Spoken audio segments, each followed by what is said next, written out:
Blah, blah. Ah. Hello? Wait, is this shit working? Hello? Okay, I'm live. Got it.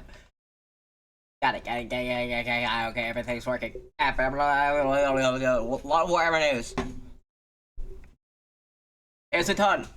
Not gonna be able to. I'm not even sure I'll be able to go over it all in a decent amount of time, so today might even be a longer stream than normal, and I'm not even playing a game. I'm just yapping, though I do love it. Though later on, I might just talk while having, like, I don't know, playing Power Wash 6.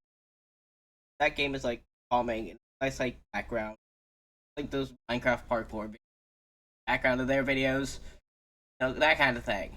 Anyway, so first thing on our list of a shit ton of Warhammer stuff, all coming straight from Warhammer community, since this is, again, the best place to find stuff, but, I'm not just telling you, oh, this thing happens on Warhammer community, I'm gonna give my opinion on it. First off, new Tides of Torment coming out. I'll play the thing here. I forgot you all can't hear the audio of that. I gotta switch this to that. Let me try that again.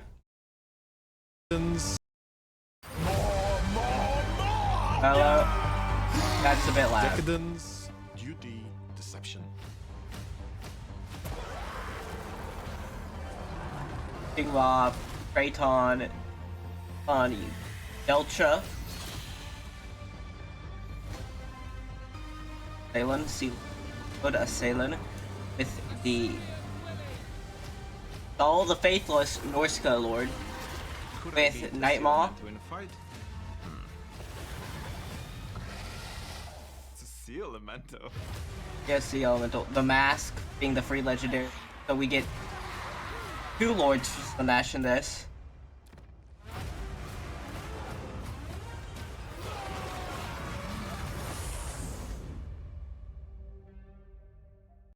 Alright. That's our first news.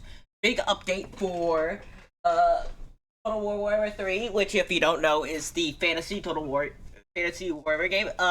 With the new Tides of Torment DLC, it has off the Sea of Ulthuan, Ghost of Ulthuan. You got Sea Lord Assailant, who yeah, obviously the Lord of the Sea of the, but also in End Times lore and other lore, he avatar of Manlith. And if you don't know who Manlith is, Manlith is the high elf god of the sea. So he's the avatar of the god of the sea, eventually become his new units here are the Sea Elemental, which you saw, legendary hero Kadrian, which I cannot remember off the top of my head. You get the Merwin, which you saw there, Oceanid's Ship Command, and Lorthan Skycutter. Then Deltra is the next legendary lord, the most shown here. She is a legendary lord for Slaanesh. In lore, she spends a lot of time actually in, which could bring us some interest.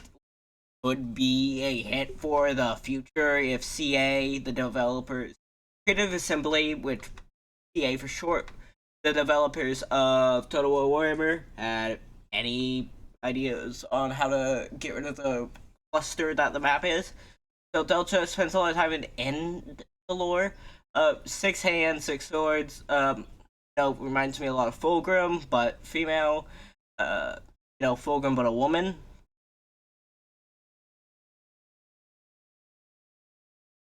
And, I mean, basically just Fulgrim, but advanced. I mean, you can see how it looks. New stuff. The Skitar of Sovereign Seer, I don't know. You also get Uchi anointed. So I'm pretty sure she is a Drukari. Not Drukari, that's 40k. A Druchi, which is Dark Elves, who ascended to Demonod.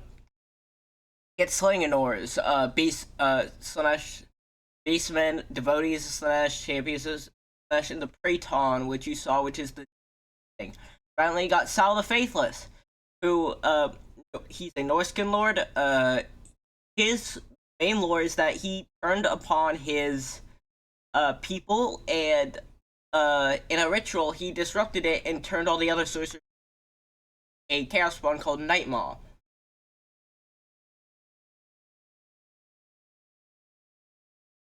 He has a great shaman sorcerer, which is actually I don't know, I don't play Bergo Bearstruck, but with Vermeer moving in here. You got Marauder Bearman, Kurgan Horseman, Cursed Etten, which are two-headed chaos creatures. You got the Rune Color, a Chimera, which yeah, and Dreadmaw, which is what you saw in the video, which was the thing that came out of the ground. Into this in Slanesh gets the Mask of Slanesh, a person who was cursed by Slanesh to never stop dancing. And well, this also makes it so Slanesh went from being the least the group with the least amount, as long as you don't count fucking Daniel the Demon, to the second least. And with the new with Sinch being the least amount. Next is all the world champion preview reveals. So first big one. We learn more about Warhammer Quest Darkwater. So I'll play the video here. That's loud.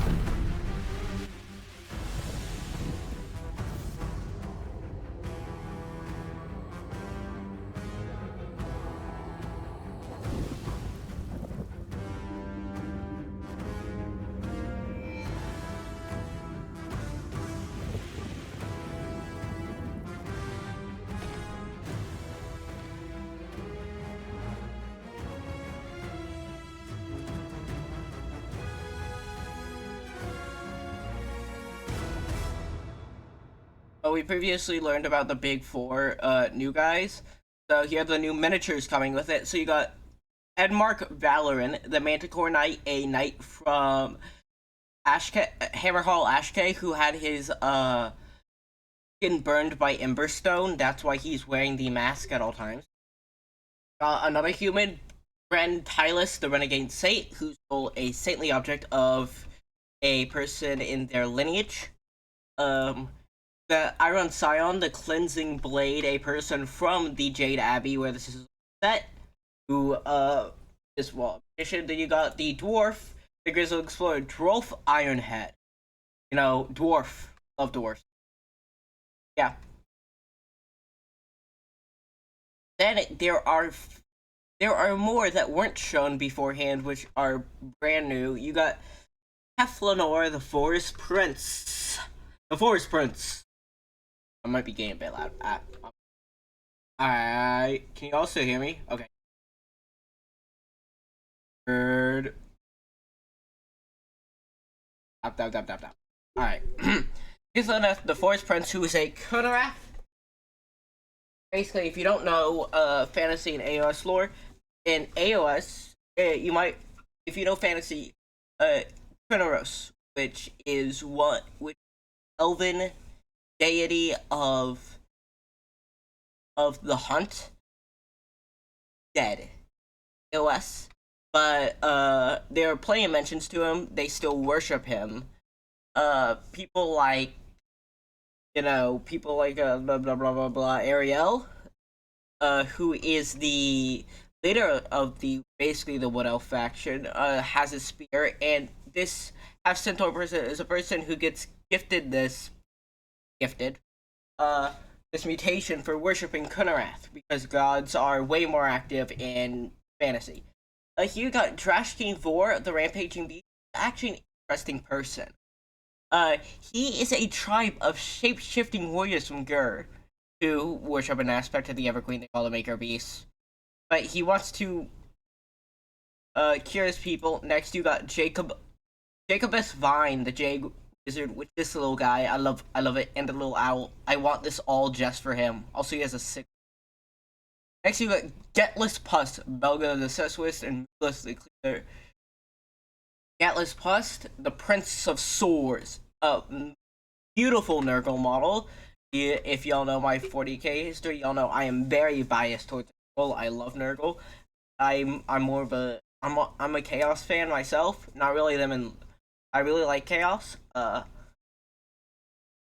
like very interesting. Nurgle being my favorite in 40k, but in fantasy it has to go to the Skaven and even the Dwarfs, Chaos Dwarfs.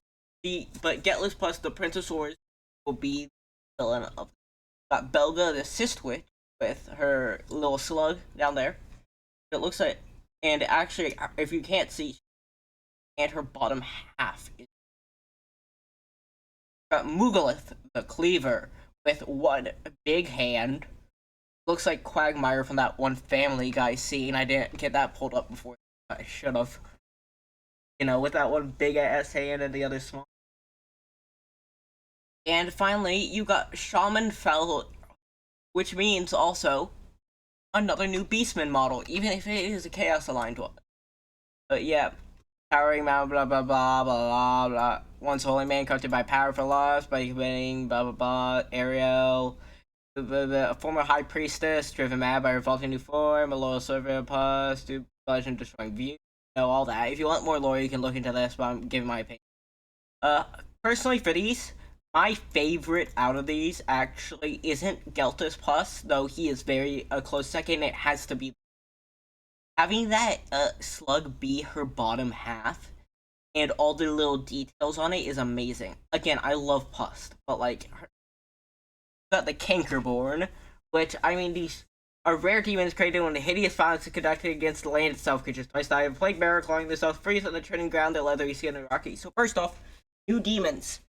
It has been actually a good while since we've had new demons that weren't named. Okay, we get a lot. We always get like new named demon princes and stuff, but an actual just straight up isn't a special kind. Like isn't like a named like greater demon. They're just another new of demon. That it's a bit rarer, but still. Three-headed plague bearers, basically bigger. You can see they actually have the beastman hooves. You go up here, I'll show you. You can see, if you see this, beastman hooves are on these guys. They have hooves.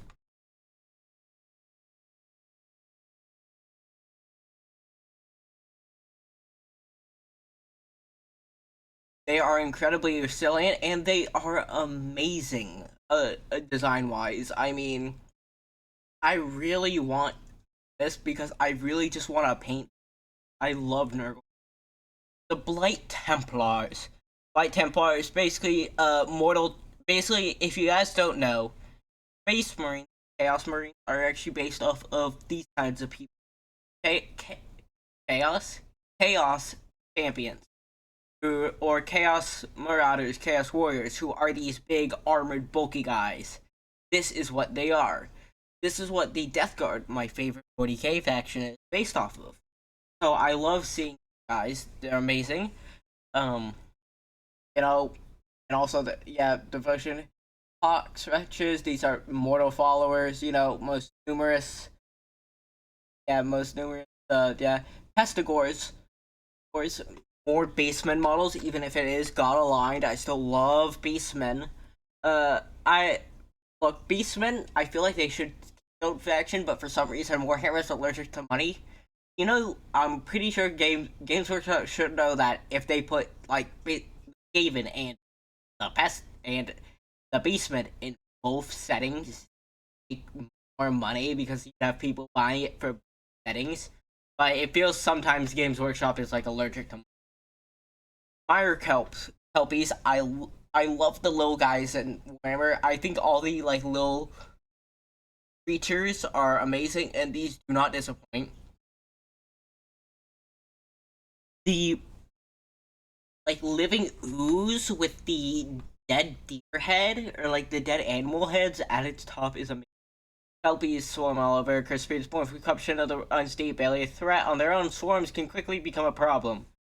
Then more specific stuff. There's the map and stuff of it. Amazing box art cover too. There's the map. Oh yeah, and here's some of the cards. The Gates of Azur, Act 1 event, fire spurts out and causes noxious air that sears your lungs. You feel born deep. Yeah, I'm not reading all right now. Sparring session. Brief respite. These are some, and look at the little drawings. That little snake guy. And then that little guy there. Alright, that is it for that one. That's how I get out a few. Again, another one. A lot more new Nurgle models. Uh,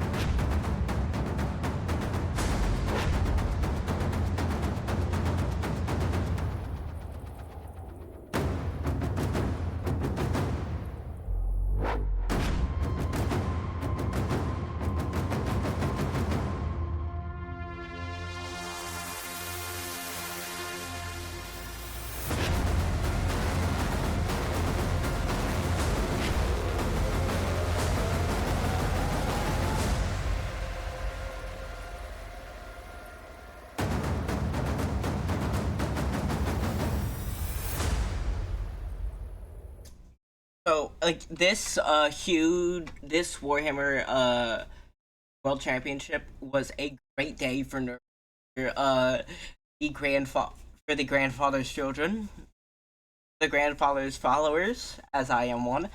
First off, my boy Fetus the Leech Lord. He is a demon prince from fantasy. He used to actually have his old fantasy model allowed in AOS from first edition until third edition, where it was put into Legends, and then in fourth edition you couldn't play him, and now we know why. He is brought back in this much he's much bigger than he was. He was much slimmer earlier. Now also he now has a mount, which is colossal slug question mark. On this, you can see he also gained some new stuff, like that giant fucking tentacle coming from his stomach. That's new. But like, yeah, life as a healer was to become a said knowledge cure all illness, but another chap, yeah, vicious appetite. He also would infiltrate caravans and do it. See the other side of his model. Again, I love this. I love this model. I want it. I want it now. He used to use his learning to grow the great beast Gather Blight, which carries Festus and is devoted a workshop into battle, and a powerful sorcerer with limitless knowledge of poxes and poisons. He lives in agate can into battle with nauseating often campaigning Gyron, where he poisons the waterways. And the Slaven Knights, as we saw with the last Nurgle Knights, those were amazing, and these are too. I mean, just like the fucking Radon horses, really. That's what this reminds me of. If you guys have ever played Elden Ring, I need to stop saying. If you guys ever played Elden Ring, if you know if you've seen Radon and his little horse there, these horses remind me of his. That horse has a fucking xenomorph tongue. I really love these. My father to embrace the inevitability of rot and decay and those frustrated with stress and righteous life, and I easily tempted. Even Oval Cavios and I moved those were worn out by duty and endless struggle, for so I all fall deep and want to be released by the Urgle and become Sloven Knights. Also, I think Nurgle models are actually the best models Games Workshop puts out every time. I don't know who in their team is the one specifically, or not one, but the one specifically designing and like sculpting the Nurgle models originally. But like whoever it is, props to them. They always go above and beyond the Nurgle team. Then you got the putrid Baiklin. You got this guy. You got these guys. I love their little antler horn. Since if you don't know, in AOS, Nurgle is going after the Realm of Life Gyron since he thinks it should be his. And one of the things we see in their main opponents, the Sylvaneth, which are the Soul Dead Elves, in Trees by Aereo, is a lot of obviously tree parts, but antlers specifically. And so reflecting that, but in a dark, twisted way, is an amazing thing to show. So, I mean, that man got his whole man titties out. I love it. You might get most devoted. Big axe. Also, you can different school down here, which is I'm pretty sure a B for. Yeah, command workshop. Nothing there interesting. Oh. Slothfulness and indulgence in follow respects all aspects of the disease, including the mania induced by fever. Rot sores are words trapped in God's state is spasming. Their reeking bodies, hot to the touch and covered in a sweat, a terminal agony. Busted sores like to open flesh, attempting to proliferate their suffering to others. God, I need a drink. I'm talking too fast for.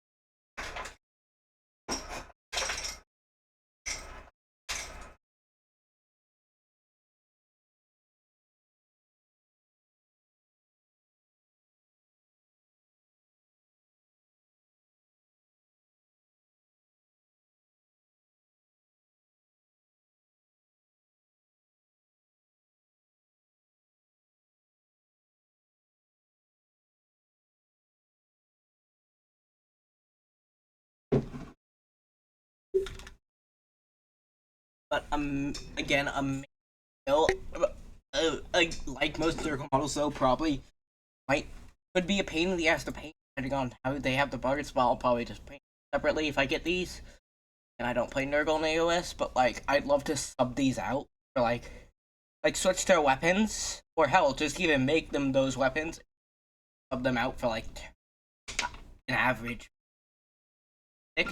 Again, the roots, the corrupted trees in their head.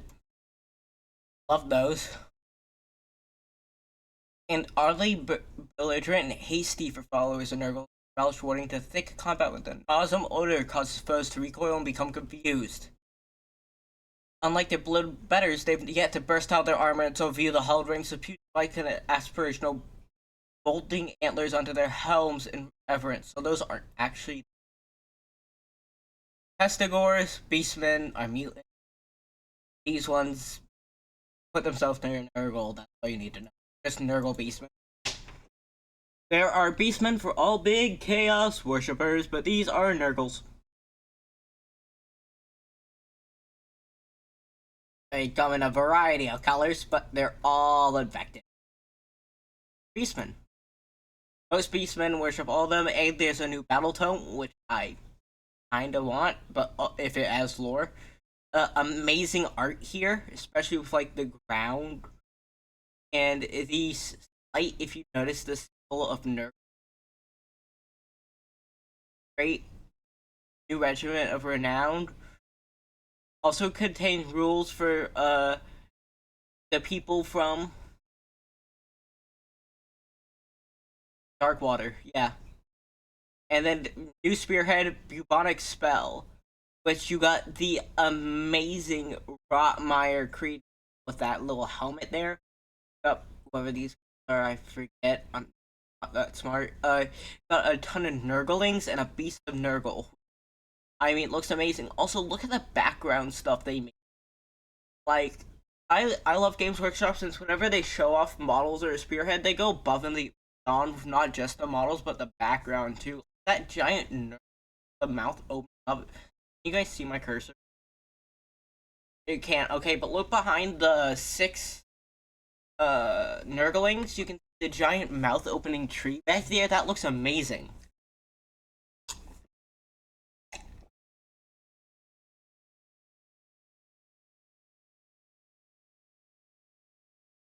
Then you got Regiment of Renown. The Pastiles. The Solo Scrivener. After only appearing in previous Spiro box, the spoiler. Ooh, the Spoilpox Scrivener is in its own solo release now. Cool. Then there's a new Path to Glory, the Blighted Winds, which is narrative games in Theria, which is one of the armies in Jade Kingdoms. You can see this, and again, I want to get this, but new background lores cover the war for Theria. Battle Pilot has Verdant Twisted Games. 4 new paths: Path of the Thyran Druids, Path of the Sacrificed Master, Path of the Wellborn or Path of the Force. In Prayer Lore, again, amazing stuff. You can see, like, the house back there, stuff like. The people who do this are great at what they do. Rules for landmarks to Gyrin, like, you create your own shrines and strongholds. Again, great news for any Chaos fans, especially in AOS this year. New Warhammer animation trailer. I'll let you guys watch this. The Grim Darkness.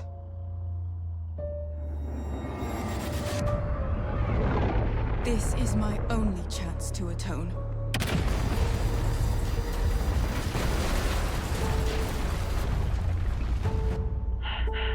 What were those things? Eldari. We shall risk everything for this. How do we fight ghosts? Then this war will last forever. Begin the ritual. The next wave of greenskins will soon reach our world.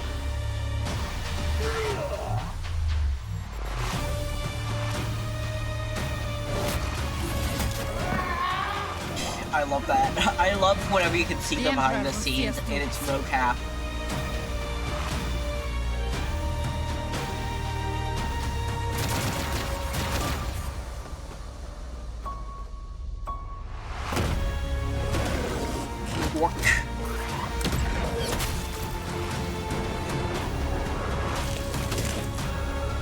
We will not abandon these souls. You have my word.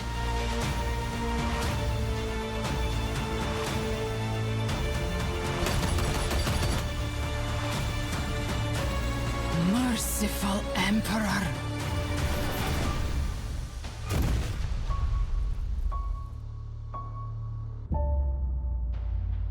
A bunch of upcoming animations. Warhammer on Warhammer Plus, but there's a bunch of upcoming animations for on Warhammer that I'll make a few details. So Boratos and with orcs, so these are ordered. So this will probably do. Also Eldari, Samhain, the fastest among them all, are like craft foods. Go toe to toe with the Imperial Navy, which boats there. You know, flying ships, but you know, Warhammer and stuff.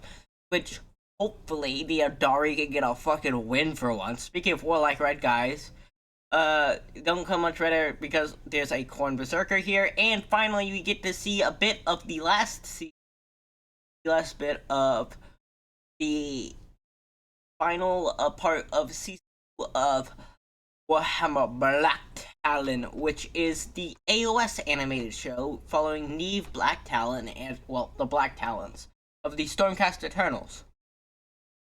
Stormcast Eternals, unlike Space Marines, actually have personalities. Who I can't even say. Cataphracti, Terminators, and Breach Squads.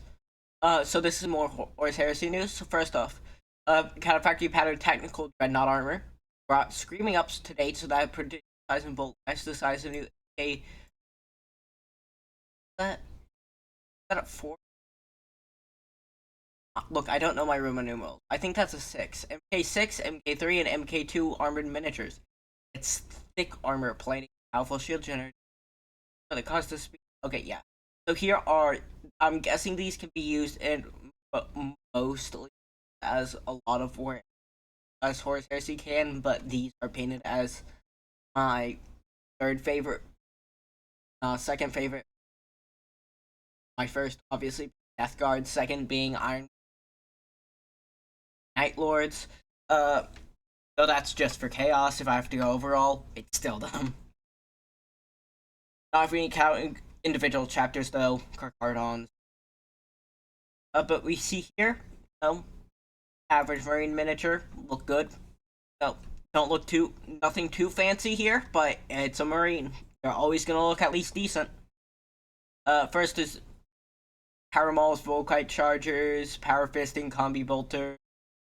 You can take up to 12 in a squad, which is gonna, and then Breacher squads, teleporting actions. So they got these cool ass shields, which I mean I like.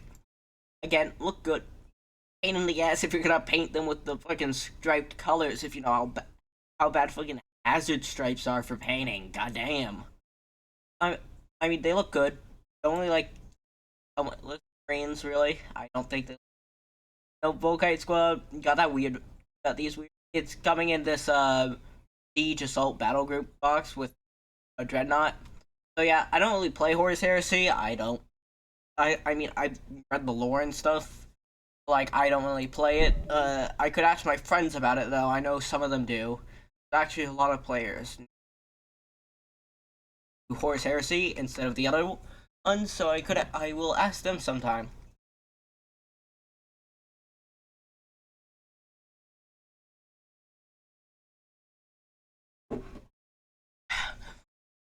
And then, among the legion of techno-thralls and Skitarii are augmented soldiers dedicated to discovery and reclamation of lost technology. Until now, the Skitarii battle pilgrims finally deployed to the battlefield of darkness with plastic kit. The Skitarii, unlike what most people think, they are not servitors, okay? They are not lobotomized, they are not forced to be here. They choose. Okay, Skitarii, unlike other ones, choose to actually get augmented, like they're like tech pre augmented, forced in. All the regiments and tagments they operate across the vast corpus of the Mechanicum. Only the Skitarii served the Fabricated General alone. Then when the Horus Heresy split the Mechanicum, there were two rival Fabricated Generals. Battle Pilgrims ended up on both sides of the war. So here they are, the fucking Thunder Thighs. The Thunder Thighs Skitarii over here, but I like their. They're very tall, but the Mechanicum seems to have, right now, a really split down the middle with models. Half of them being tall, lanky, like these guys, and the other half being really bulky, and, you know, full of mechanical things or big robots. It's a really weird thing to see a faction split so cleanly down the middle sides. Them integrated together. Generally human appearance might augmented for show the more they're built for balls. Subject to fresh blah blah blah blah blah blah blah blah blah. Here's the battle marshal. They carry relic weapons and they have the little hat, the servo skulls around them. Taller. Voltrix Dactylos Automata. Now this is where I really like it. Look at this boy. Fuck. Alright. But look at this boy. Okay, if you can't tell what I'm thinking here. Plague drone. But Mechanicus. Here, it should have first actually, probably. Look, I'm a huge Nickel fanboy. But, like, I feel like they should have done this before they did the Plague drone. Before they had a drone that is Plague, they probably should have had an actual drone first for, like, the...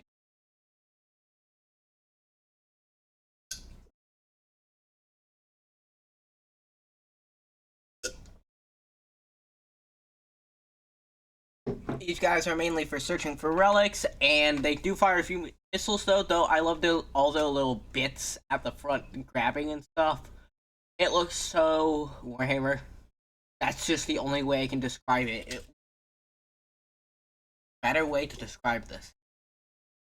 In the Skitarii battle group, this one, a few automata that they let the Skitarii operate. Though I want to remind you guys, in Warhammer, the automata are not AI. AI is banned. It is abominable intelligence.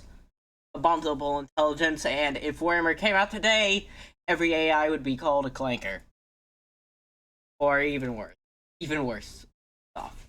It's called abominable intelligence. It's disallowed in the Imperium because of the Revolt of Iron, where the Men of Iron, which were a bunch of robots, revolted against the Imperium and, well, created their own empire. And so that caused the Imperium which wasn't the Imperium at the time, but it was humanity. It was before Slanesh did their little thing and got born. But like humanity was basically a utopia at the time until these got the abominable intelligence came along, and so that's why it's banned in the Imperium. So these are all functioned by human brains that are in there, and they have a new Journal Tactica titled Skitarii, the Steelhead of Mars. You'll gain access to army list forces of Kelbor Hall's loyal troops or ally them into existing armies. Amazing art with the flying drones, the little thing. Marines in the front, the Skitarii, and the giant thing.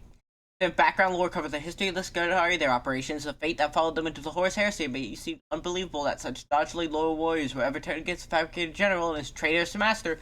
Whole conclaves like to fight with the loyalists, and the reason why might surprise you. The lore and United Prophets, yeah, Relic I mentioned, more actual gameplay stuff, which I don't care about. But guys are battle pilgrims. They're all about battle, but they're also about the machine god. So there's don't know, during the Civil War, there's a split between the machine god.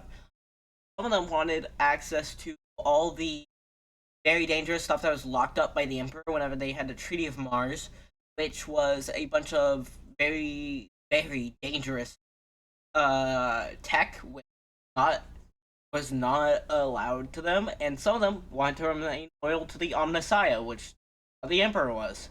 The Emperor was the Omnissiah, so they wanted to stay loyal to him.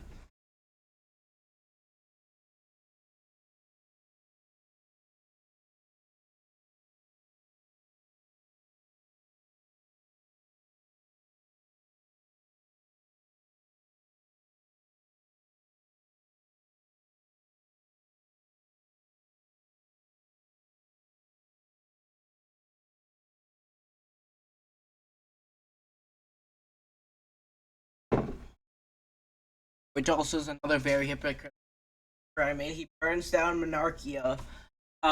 His word bears legions, literally his son for worship as God, but the entirety of the Mechanicum worship him as the Omnissiah, and he just lets them.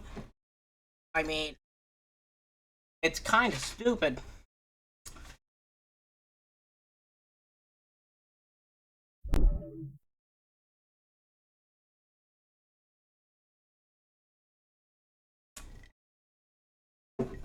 Legion Imperialis, which is the Loyalist Legions of Super Habitate and Saturnine Terminators. Yeah. Saturnine Heavy Assault Cadre, so these are multiple on one unit. Right here. So they'll actually be smaller than, the normal single unit. Vulcan, Hulking, Extract Terminators, which I love the fucking like these. You're being. You get 12 Saturn Terminator bases and 2 Saturn Command Squads, but also 4 massive Saturnite Dreadnoughts ready to lay down a hefty Plasma Disintegrator Cannon or Graviton Pulsarizer and Incision Beam. Arcane Weapons Platform. Yeah, Arcanate Pattern Weapons Platform come a few new weapons not seen on the larger version. 8. Just have 8 Arcanate platforms. Quad Accelerator Autocannon. It's a twin Pulsarizer cannon. Okay, wait, I forgot to give my opinion.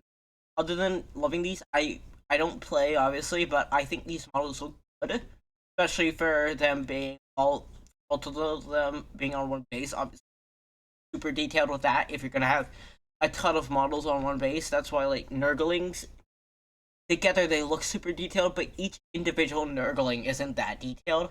So I think they did good for the amount of detail for like a 3-man squad on one base. Here, don't have much to say. The turret platform, not much you can do with it. I mean, yeah. Then Saturnine Battle Group with how many is that? 2, 8, 5, 6, 7, 8, 9, 10, 11, 12. Get 12 of the normal Terminators, which I mean there's 3 on each, so times 12, that would be 36. Get 4 of the command, 3 each, so times 9, so that many. They go under 2, 3, 4, 5, 6. You get 8 dreadnoughts. Then you get 8 more cannons, 2 flying ones, 2 tanks, and 8 smaller tanks, which looks like probably a lot of points. I don't know how many it is, but probably a lot. The Legion super heavy tanks, which are really cool. I really like these. Warhammer is surprisingly good at tanks. Really, even though a lot of them look very modern, but you know, armor bustling Falcon rumbles into Legion Imperialis packing a devastating neutron wave cannon. Punch right through Titan armor. Down with shock pulse. Either tank in this set can instead be built as the new Assaultcon variant. Which mounts a Titan-sized Acceleron Inferno gun capable of torching whole battalions of enemies. And second set of heavy tanks, which more weapons, then combined arms battle group, you know. 2 Legion command squads, 8 tactical Legion bases, 2 Terminator bases, 2 Assault Marine, 4 support legendary bases, 4 Contender dreadnoughts, 4 Leviathan Siege dreadnoughts, 4 Daedro dreadnoughts, 4 Legion rapiers, 4 tarantulas, 4 Kratos, 4 Skitarii tanks, 6 Land Raider prototypes, 6 Siphron Inceptors, which, I mean, I think that's a good deal. I don't know if that's good. Then you got the Solar Auxilia. So this Legion of Astartes, obviously. Solar Auxilia are the human forces. They're basically like the like Imperial Guard, from what I understand. They're basically like the Imperial Guard of Force Heresy. So this is battle group, which includes 2 Solar Auxiliary command bases, 8 auxiliary bases, 4 auxiliary framer bases, 4 Skitarii bases, 4 Charonite Ogren bases, 4 Therion Heavy Sentinels, 12 auxiliary rapiers, 4 Cyclops, 12 auxiliary tarantulas, 2 auxiliary super heavy tanks, 6 Acusens, 8 Lehman Russ tanks, 6 lightning fighters. That's a lot. I think that's a lot. I don't know points. Okay, I don't know points of OSSA, but this looks like a lot.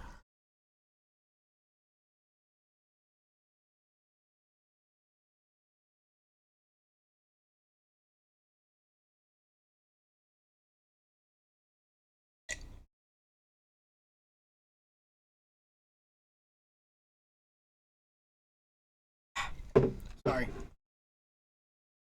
Next, Journal Strategic of the Ruin of the Salamanders. Not gonna be good for the Salamanders. 48-page expanse book. Turn to the Black Sands of Istvan 5 for a detailed account of the annihilation of the Salamander Legions during the Dropsite Massacre with new historical mission letting you play along and possibly save Vulcan's son from their fate. Also get a new formation. Yeah. So, I can't wait for this, at least where I'm gonna hear from it, since, Istvan, you know, you always get the main stuff of, oh, a ton of Marines died, you get the basis of, this stuff happened, like, the main stuff that happens, but they've never really gone into too much super, like, gritty detail of, like, what happened to, like, each Legion individually. Sure, there's some detail, but, like, not enough. Not enough detail for me. Anyway, next on our list, World Championship experience. There's a the Horus Heresy series Black Library is massive. Boasting 54 novels and short story collections before he even gets to the gates of the Imperial Palace in the Siege of Terra series. Always a book lover to start and next. The Horus Heresy Saga series is a curated collection of 12 iconic novels with pivotal. So, each book in the saga will feature brand new cover art by Neil Roberts, all acceptable cover. These Terra cards, starting with the award-winning Dan Abbott classic Horus Rising, and the cover looks a little something like this. There's Horus, beautiful.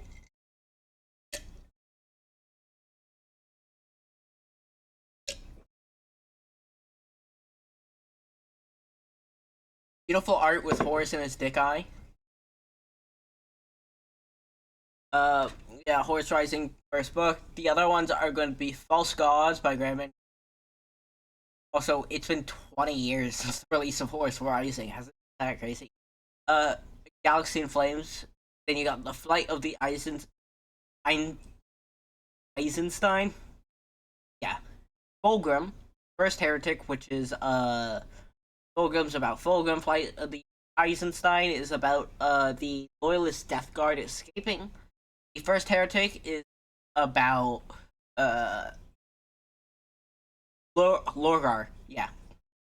Then you got Prospero's Burns, which is about the Thousand Suns home planet Prospero being destroyed by Lehman Russ and the Space Wolves. You got No Fear, Betrayer, which is about Karn. Correctly, I don't know the off my head, by the Praetorian of Dorn, the Master of Mankind, and then Slaves to Darkness. So, more important from Isfon 3-5, Fall of Lorgar, Burning of Prospero and Calth, Terra, of course, also, yeah, all these are great jumping off points and some of the more widely renowned stuff. So, working. Alright, then you got some more old world stuff, which, Cathay gets new stuff, so I'll show you this video. The enemy are at the walls. Now is the time for every citizen to take up arms. The great mages of the Celestial Court stand with us. Together, we defend our homeland. This great bastion has stood for 3,000 years. It shall not fall today.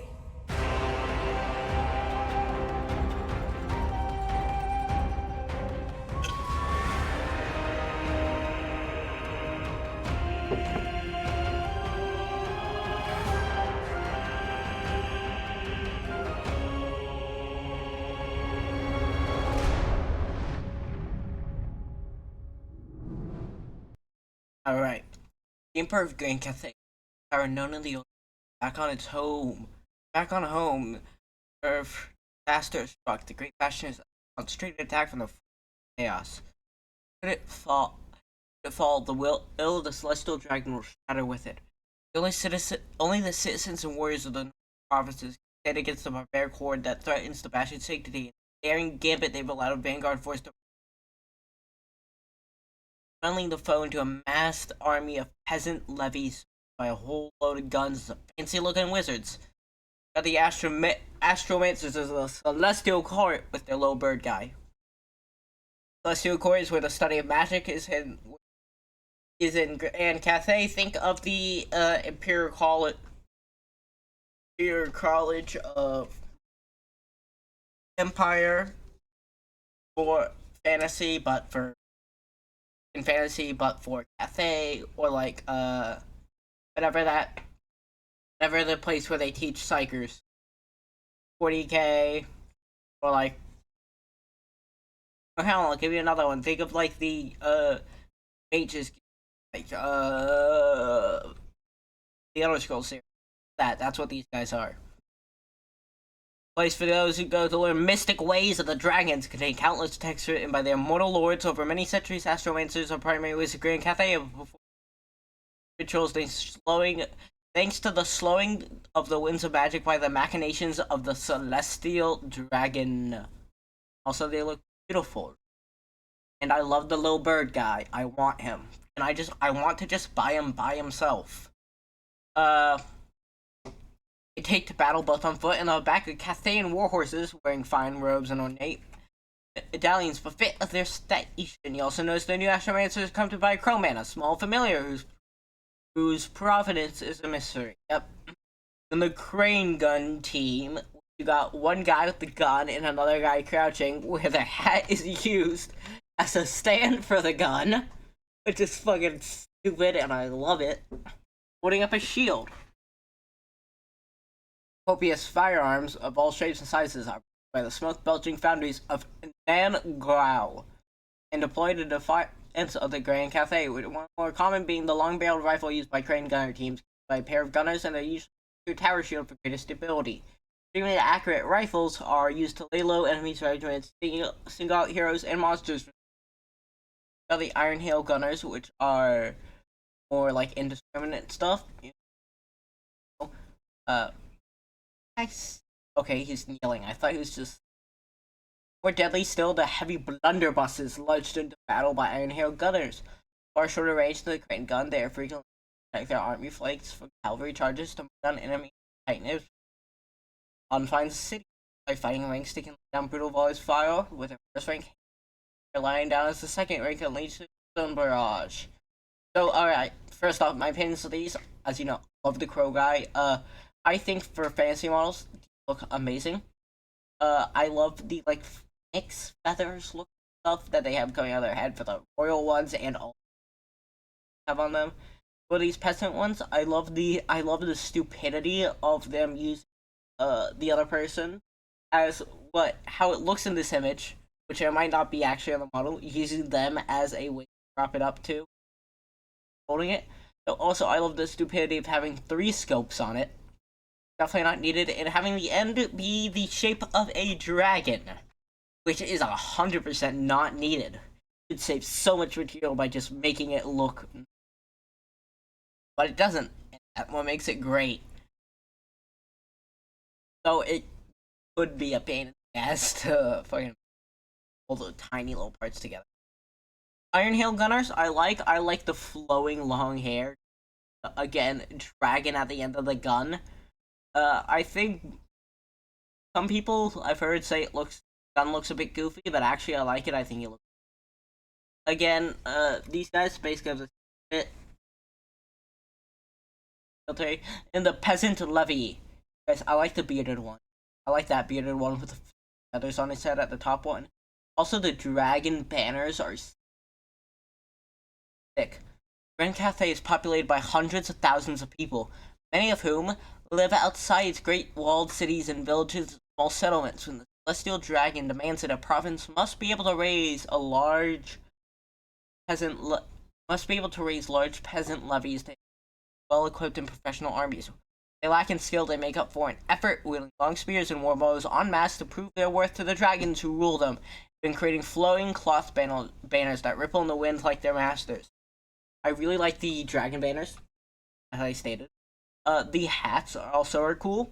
The straw hats, like Monkey D. Luffy. Not actually. Yeah. The ones with the helmets and like the feathers are like the bowmen more than I like the melee guys, but that could just be like how they do dragons. I need to slow down.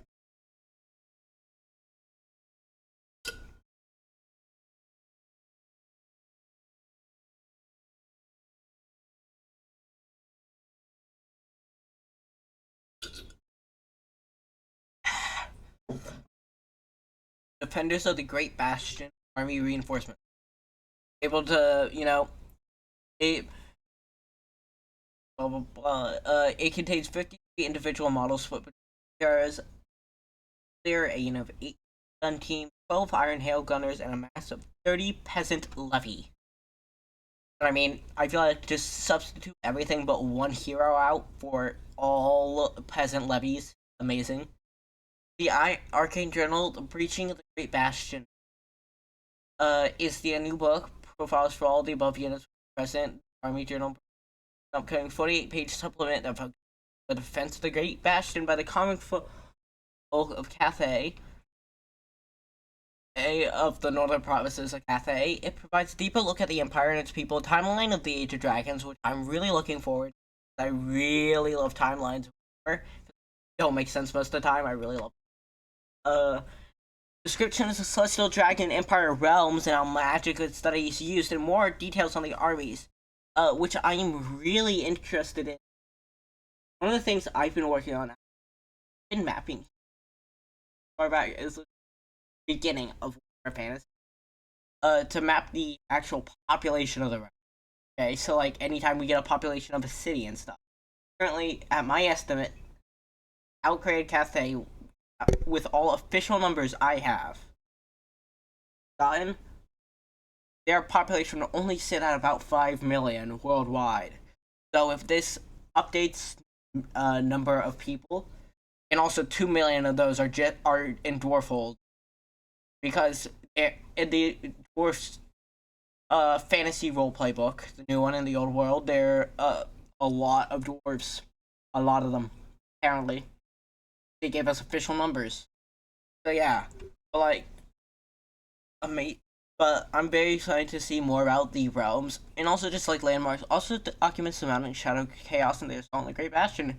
Plan to quell the threat. A new Grand Cathay army list that replaced the original is included alongside a new army of infamy, the Warriors of Wind and Field plus Steel Force armor, Master Will of Dragons. Special narrative scenario: the Battle of Nanling. It also gives you the chance to take on the Chaos Incursion with a grand army of peasants. And then more in the old world for future. Still need Army Grand Cathay. One, if this obviously is there. Next. World Championship preview. Ozelstein Aranthus, the throne of Hive Primus. So this is Necromunda. Yeah, basically, in the latest bit of lore, there was a ruling family that was there for forever. There were 6 main gangs, and outside those 6 main gangs, there was a ruling family. But the most recent stuff for them, the ruling family lost and like died and shit. So now we have a new ruling person. The Athenian secession has been the biggest news on Necromunda in quite some time. A bloody scramble to fill the leadership void, but left by the decapitation, if not death, of Lord Getrus Helmar. The burning of back to the revelous deeps in the vault of Temenus. The flight of Lady Hera to the depths of Hyde Secundus. The tales twisted and turned. The final installment of the story is now here. I was taking the throne of Hyde Primus. Osultan Aranthus, the Divine Prince, with his little cherub with a fucking gas mask and cool ass wings, staring at him. Welcome back, Balthazar Gelt, my goat. Oh, dude, I really want to sub this guy for Balthazar Gelt. I love his model. It reminds me so much of my. After rising from a tomb deep in the vault of Teramos, Ozus Arthas, the mantle of Necromunda. Origins are largely a mystery, though it's known that he hails from a time before the Imperium, staying taller than most humans and clad in gilded armor that returns perfect form. Worshippers adore him as a living demigod. They desire to pay defiance to him, not natural, but resolve his ability to subtly manipulate warp energy around him. But underneath his mask, it shows as a. So few theories. One, he's a man of gold. If you don't know, there are 3 main man of blank in Warhammer lore. You have man of iron, which are the AI people. Then you got the man of stone, which is thought to be the Photon. Then you got the man of gold, the people who main the other 2, which are basically a more perfected version of humanity. Why am I frozen? Okay, there.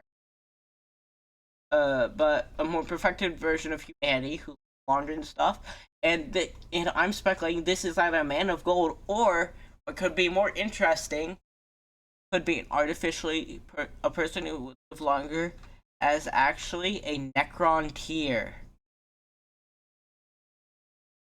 Oh, that's a bot. Alright. He could also be last living Necron tier if he, survived the cancer stuff that all the Necron tier people have, like through artificial means. Could be the last living Necron tier. Alongside him, Jones's captured their servant.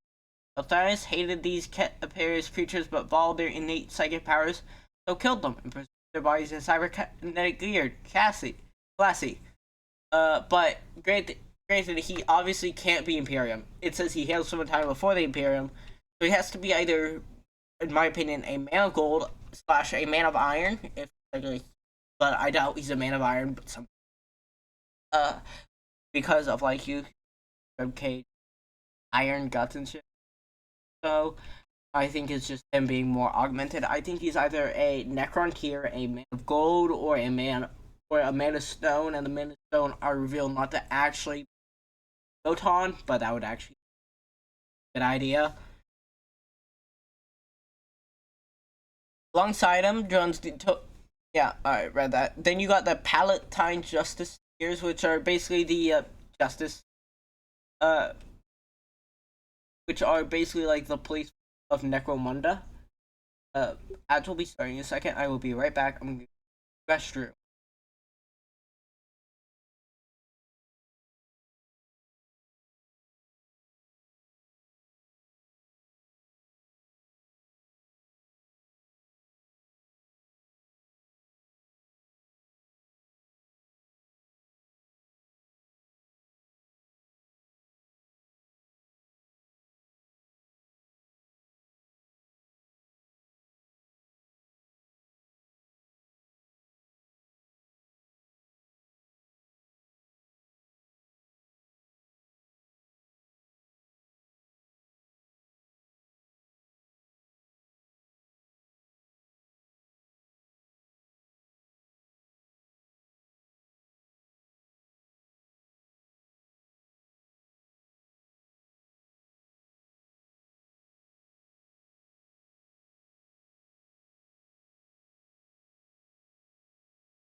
Blah, blah, blah, blah, blah. Alright. Alright, oh yeah, there was one more, like, according to one person, but it's too stupid for me not to share. One person thought this was, 40K's version of Cetra the Impenetrable, since he actually got his golden body after death. Like, he didn't really. Also, that sword looks great. I can't wait to see the lore surrounding him and finding out eventually what he is. Hopefully they don't go the Mana Stone or Man of Iron route. I really want him to either be a Mana Gold or Frontier.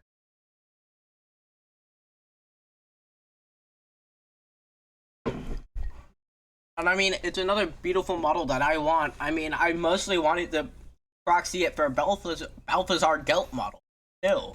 Looks great. Got Palantir, which are the law enforcers on Necromunda. So, you know, classic Warhammer shit. Big axe. Got the cattle prod. Ah, my. Bro, I need to. Down my talking. I need to stop talking so. Alright. Got bait stick. Gun. God, that feels so unnatural, even if it hurts my throat.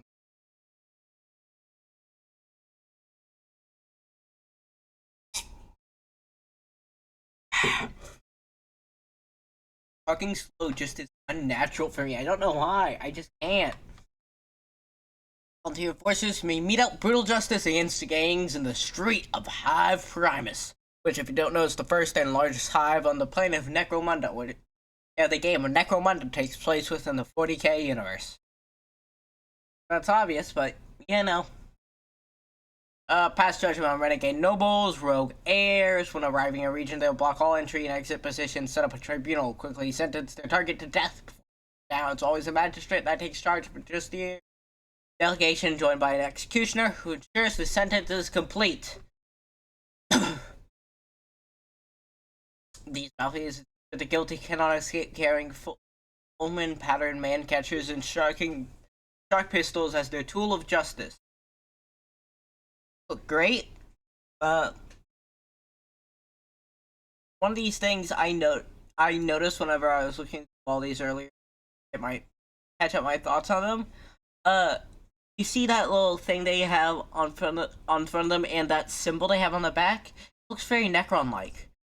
I mean, we know there might be Necron 2, Necromunda. I haven't really far with the lore Necromunda, but if there is, either they took inspiration from it, or it leaves where this, like, I don't know if this is a new or old. I'm very attention to technology. This is, it leads even more credence to the theory that Ozo Stim is actually a Necron tier. Also, I love the giant cattle prod. The man catcher.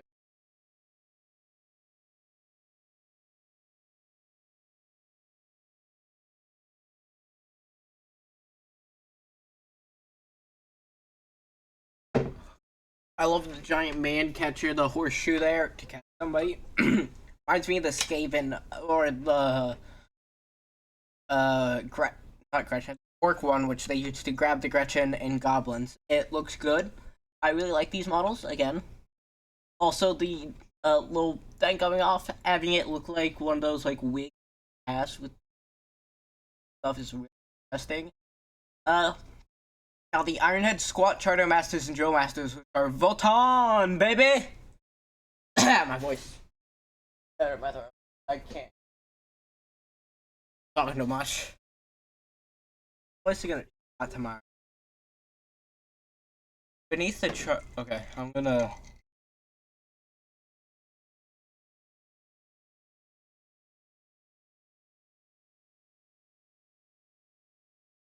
I get too excited while talking about Warhammer and talk really fast and really. I just need to tone it down so I don't go too out and destroy my voice, so I can't even the rest of it. I'm gonna calm it down. All right. Oh, the Ironhead Squad. The Ironhead Squads are actually Votan. They were beneath the Charter Lords of each mining clan operate a number of Charter Masters, squat prospectors, who spent hundreds of years rising through the ranks to become grizzled veterans. Each of them works closely with the drill master, oversees mining operations, drillkin and diggers in lines, showing resource extraction go move smoothly. I really like no Votan. Well, not technically these aren't Votan. These are Ken. They are known as squats here, since these were pretty sure they were first originally introduced before the Votan were a thing. So these weren't even originally meant to be Votan, but I think it got retconned there, unless I'm safe then. I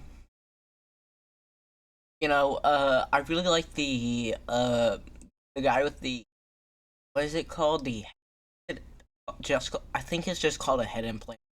The iron head implant on him looks cool. I can't tell if that's a horn or a drinking. The pipe in the guy's mouth is really cool, and I like all their tech and stuff. Also, short people. I love short people. I'm a short person.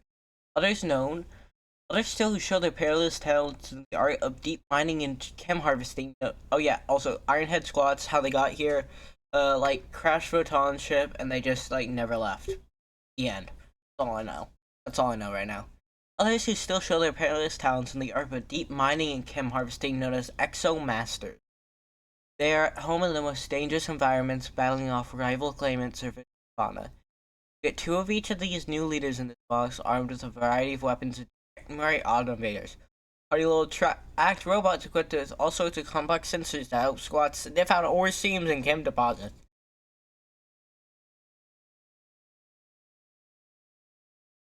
First off, mech suit got mech suit short guys, which I love. I love the mech. I love mech suits, and I love the mech suit short guys. I love them in their big ass suits. I really like that claw hand the top one has, and you can even see the searchlights on them, and like that detachable one. And I love their little robots. As I said earlier, I love all the little guys in Warhammer. The robots are not in a section, and actually with the Voton, if you didn't know, unlike in the Imperium where it would be abominable intelligence, those robots are actually just AI. They are known as robots to the Voton are known as Ironkin, which they are their kin but iron, so they're Ironkin. They are full-on AI.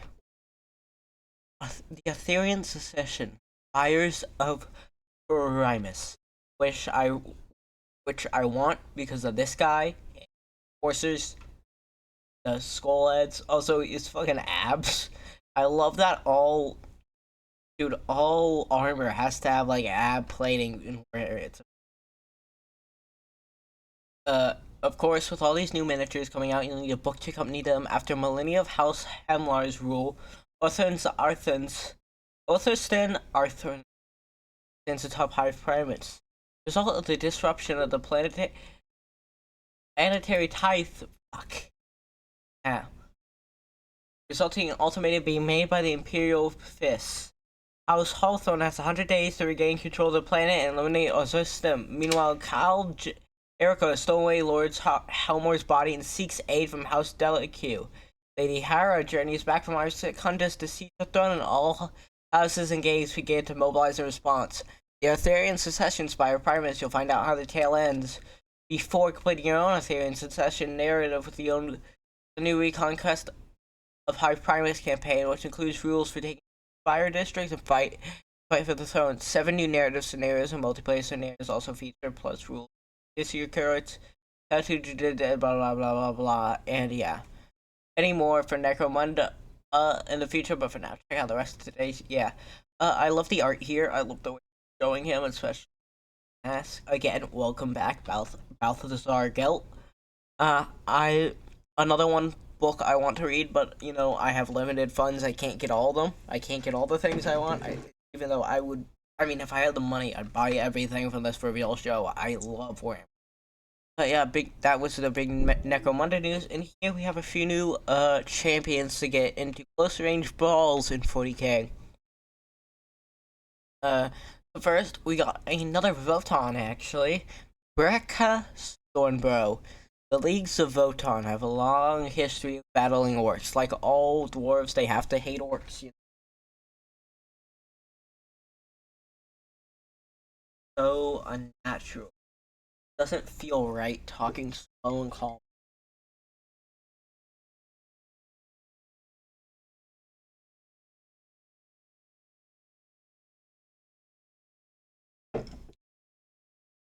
All dwarves have to have something against the elves and something against the orcs or your orc equivalent or elf equivalent in the story, It's just like a requirement for dwarves. Also, I love the way his like face looks like stone. Already in the model. I mean, he's holding an orc head with the spine still there. He has orc teeth there. And his big ass, like, hammer with a giant spike at the back, which actually might be like a mining pick, actually. Like, among the innumerable kin scattered through the galaxy, none hate their kind quite as much as Beric Stonebrow, the greatest champion ever, rise to the ranks of the Scythonian Berserks. The unusual clone scheme blesses Beric with craggy skin that enhances durability. Oh, so that's actually a feature. I didn't read that. While advanced augmentation is given strength to battle the deadliest foes and prevail. You know, the Stumpy. Beric is not simply a wild berserker, however. I love, also, again, Big Rock, a thing of Warhammer models, but like, in his belt, the orc head is split in half, one eye having something and the other having nothing. I think that could be a way, I think that's a symbolism actually representing Gork and Mork, in my opinion. Not simply why Berserker, however, displays a keen mind for leadership and his demands of Sicilian Berserkers smash orcs invasion time and time again. His impressive epithet, the Wog Breaker. That's the Wog Breaker. There. I can't fucking do an orc yell, but Crusades have earned the enmity of a powerful freebooter captain. The enmity of a powerful freebooter captain. Sorry, I can't be quiet when it comes to orcs. It's like required. You have to. And it was against this duel against a hated rival that Barrack's original arms were burned away by baleful energies of the Dark Star weapon he swung, leaving them a charred ruin.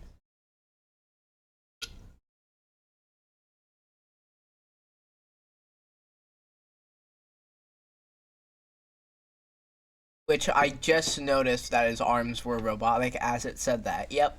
I like that. I like the teeth. It's a very good model, though. I feel like the craggy skin might be a bit hard to, like, paint.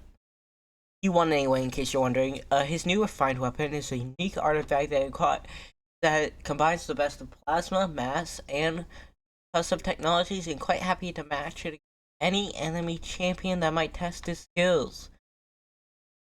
The Kin are nothing if not pragmatic, after all. In Barrack's warrior spirit blazes too bright to keep solely orc opponents. The Twin Lance, which first off, the fire under this the one on the right, amazing. The fire, I mean, it looks great. I love the half blue thing with the stuff coming off. It looks like, you know, like fish and stuff. It looks amazing. Voice decision from the Tau Empire. Commander Farsight, the GOAT, the leader of the only actually good faction in 40k. Like, he doesn't even have anything bad behind his faction. Like, literally, the Farsight Enclave is actually just a faction ruled by Farsight, who actually just wants to have the best for his. How the exemplar of Montka philosophy, the mastery of the killing blow. Now new warriors have taken out that mantle. An inspired pair of veteran pilots knows Twin Lance who exploits write new legends into annals of the Firecast. I almost said annals. The annals, not the annals. I don't care if it's actually the annals. Warrior Sunseer and Scatterflame have adopted a deadly close-range style of combat born from tragedy when their bondmate and Commander Darkflame. Darkflame? Wait a second. I remember that name. Where did that come from? It's Darkflame. Hey, I remember it. Wait.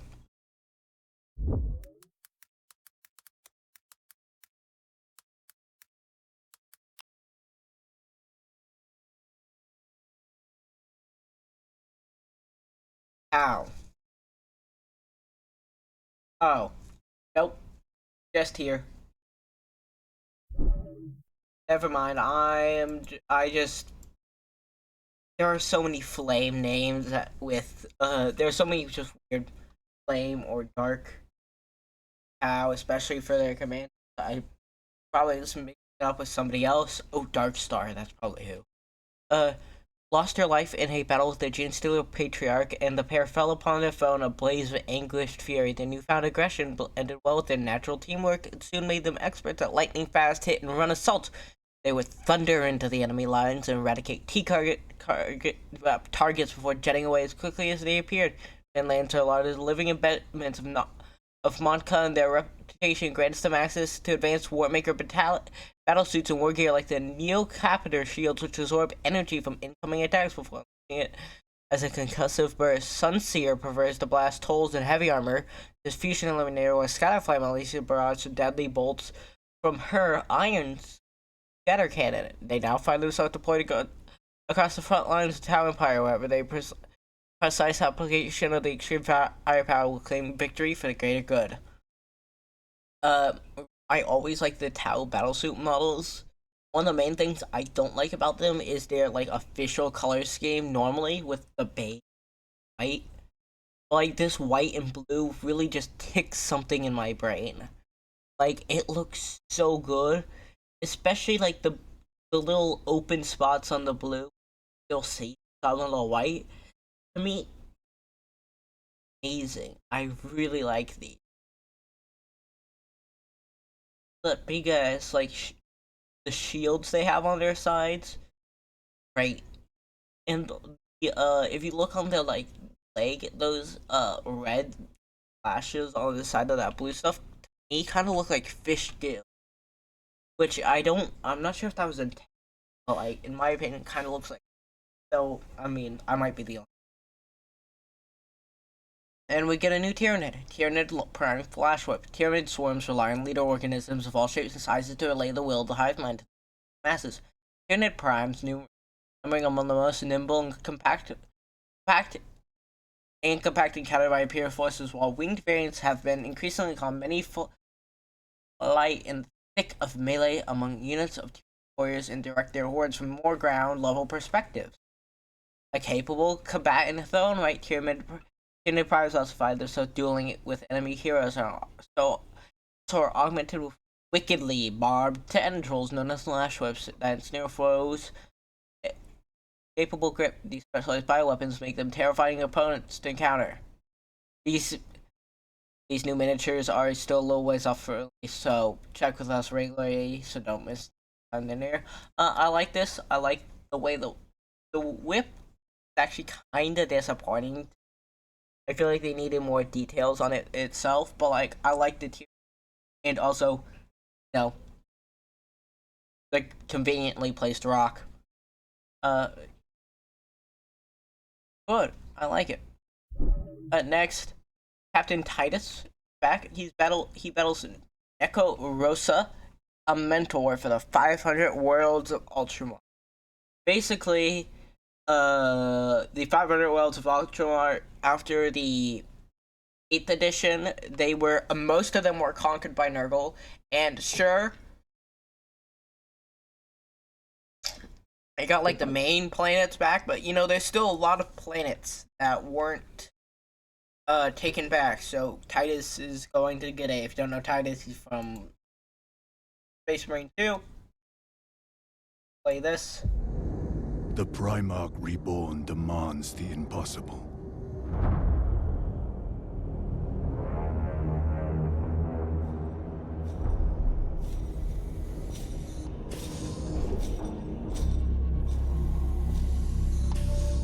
They await your presence, my lord.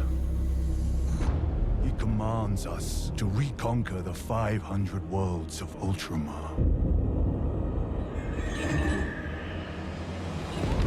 In the 10,000 years between his death and rebirth, how many worlds have been scoured by the archenemy? Devoured by the monsters of the hive mind?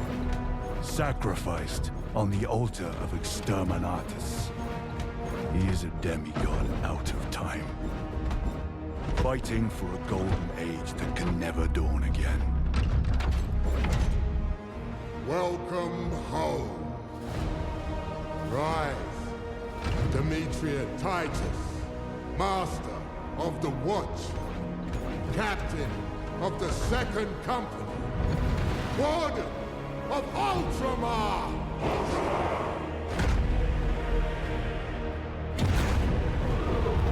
The Primarch Reborn demands the impossible. But only in death does duty end.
Blah, blah, blah, blah, blah, blah, blah. I accidentally muted my mic. Shit.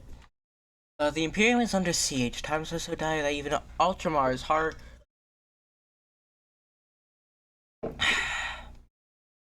Even Ultramar is hard pressed, and with Rabute Gilliman busy overseeing the Dominus take over the Imperium after Chaos split the universe in half. The defense of the 500 worlds falls to its people. While others push out to reclaim its lost borders, one illustrious captain is tasked with securing its critical interior, a task made even more difficult with the terrifying specter of the lost Necron Empire returning to the galaxy. Captain Demetrius Titus, Master of the Watt. Dude. New position, same shit. As a lieutenant. Captain, I need 20 men to complete this mission. Best I can do is 3. Gilliman, I need the entire legion to protect the 500 worlds. Best I can do is 1 company. Like my brother and the Emperor. That's right, Captain Titus, no longer the humble lieutenant in he was in Space Marine 2, that's in secret level animation. He's certainly going back up in the world. And as Master of the Watch is tasked with the defense of McCrag and Ultramar's soft interior, which brings him to the destroyer at hand. I like his design here. I mean, again, it's another Ultramarine one, especially with he has so many of the fucking horseshoe of all the. I mean, look at his little, what is it? It's like crotch guard that like is dripping off his front. Do you see this 5 U's there? You don't need that many U's, guy. You get your Ultramarine. As for Captain Archaon, the former leader of the second, well, there's usually only one way for Space Marine jobs to open up. We'll be taking a closer look at that next week. I'll be taking a closer look at that later. Even the most susceptible men cannot rule alone, and Titus' adventures have taught him that humans and Space Marine alike have plenty softer to command team. To command team. To his command team. There. Click to offer to his command team. New miniature comes with an elite unit of helpful advisors and confidants, known as the Wardens of Ultramar, some of whom you may recognize. The Wardens of Ultramar. I like these newly promoted at Titus' express recommendation despite his relative youth among veterans. Ancient Gadriel has the massive banner of the second company. That's the beautiful, handsome man from Space Marine 2 with the giant banner. He was the handsome guy. Space Marine 2. And can be found thickest battle funding from Captain's mentor, Sergeant Bertus. Mentor, duh. I just said that. Both have ample experience fighting alongside Titus, and he values, but the main thing is where's Chiron, which I have no fucking clue. I think it's in the new stuff, but I haven't read that yet. I'll be leaving it. Unlike all the new Titus stuff, I'll be reading. I don't really like the Ultramarine.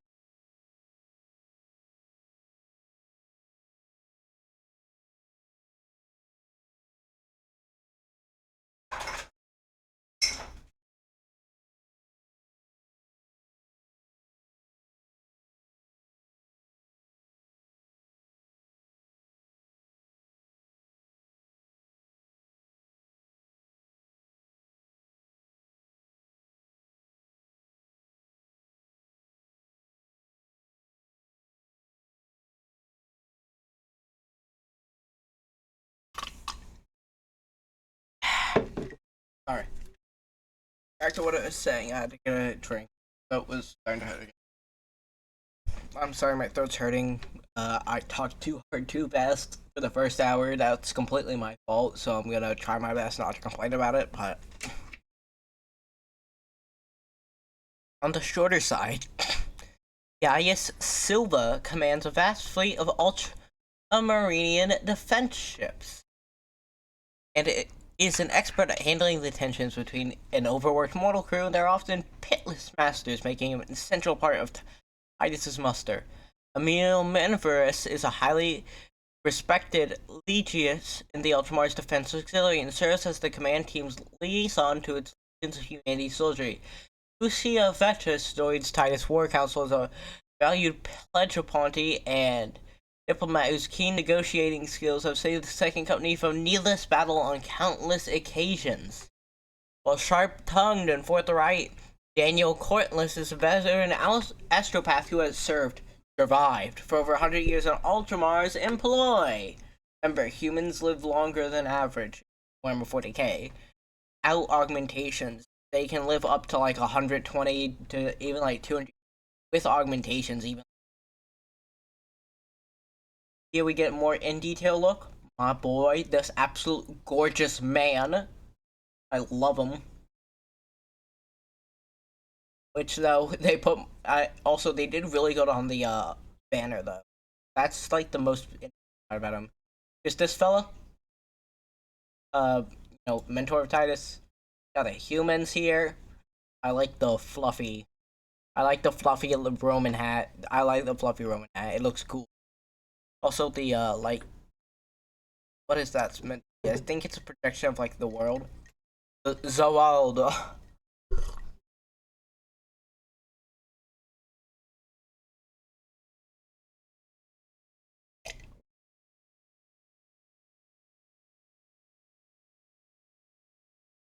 All right.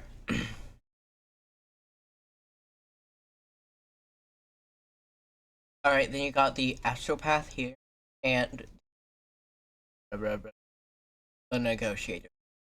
Again, so many use. I just want to need all the help you can get.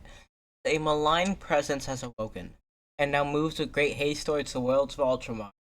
Bloodthirsty hordes of robotic destroyers in its wake, even other Necrons fear its passage, and to them it's known by one name. Amentia. This is beautiful.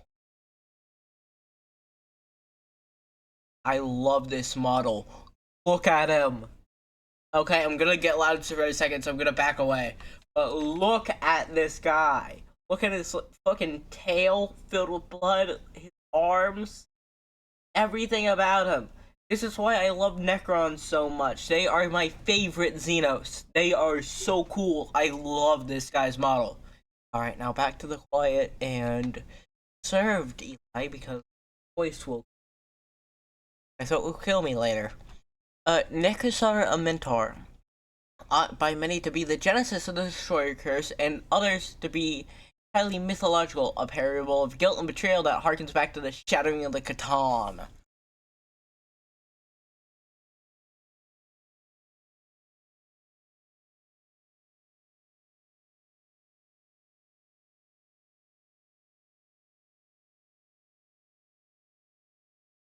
Strangely, all memories of its origin appears to have been forcibly removed from the collective Necron psyche, though only the Silent King. Sorry, I had to reach. I dropped something. I had to reach. I couldn't reach it because I was short. The Silent King has authority to make such sweeping modifications, and he's not the most talkative of people. Yeah, that's correct. That art on right there. He already looks so cool. I love this model.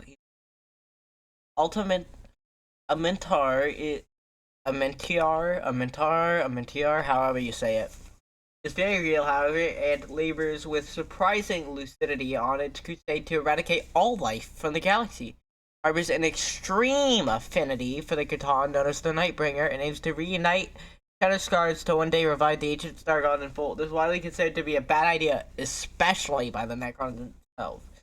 Yeah, the entire reason they're Necrons is because of the, Star Gods, and Nightbringer being the one of death is a good one to bring back. I mean, it basically is the concept of the Grim Reaper. So, I mean, this guy looks... the very also, look at his arm, his little arm size there. Again, his giant, tail thingy. He looks so fucking cool. The very presence of the Necros is enough to corrupt the minds of Necrons, from the humblest of warriors to the noblest overlord, and it commands vast hordes of enthralled soldiers. A selection of those converted into brutally efficient warriors can be manned with a new 500 Wars battalion. Necron box containing a Hexmex destroyer, 3 Scorpack destroyers, 3 Ophiliad destroyers, Ophidan destroyers, and 2 Locust heavy destroyers, along with a pair of attacks plasma sites. Because plasma sites are everywhere. We have seen the next chap already, but pretend you didn't see it. It's just as awesome and unexpectedly it would have been if you did slip the balance a little too early. The Katana Child the Nightbringer. Again, this guy was revealed a bit early because people leaked it, so they had to reveal it early.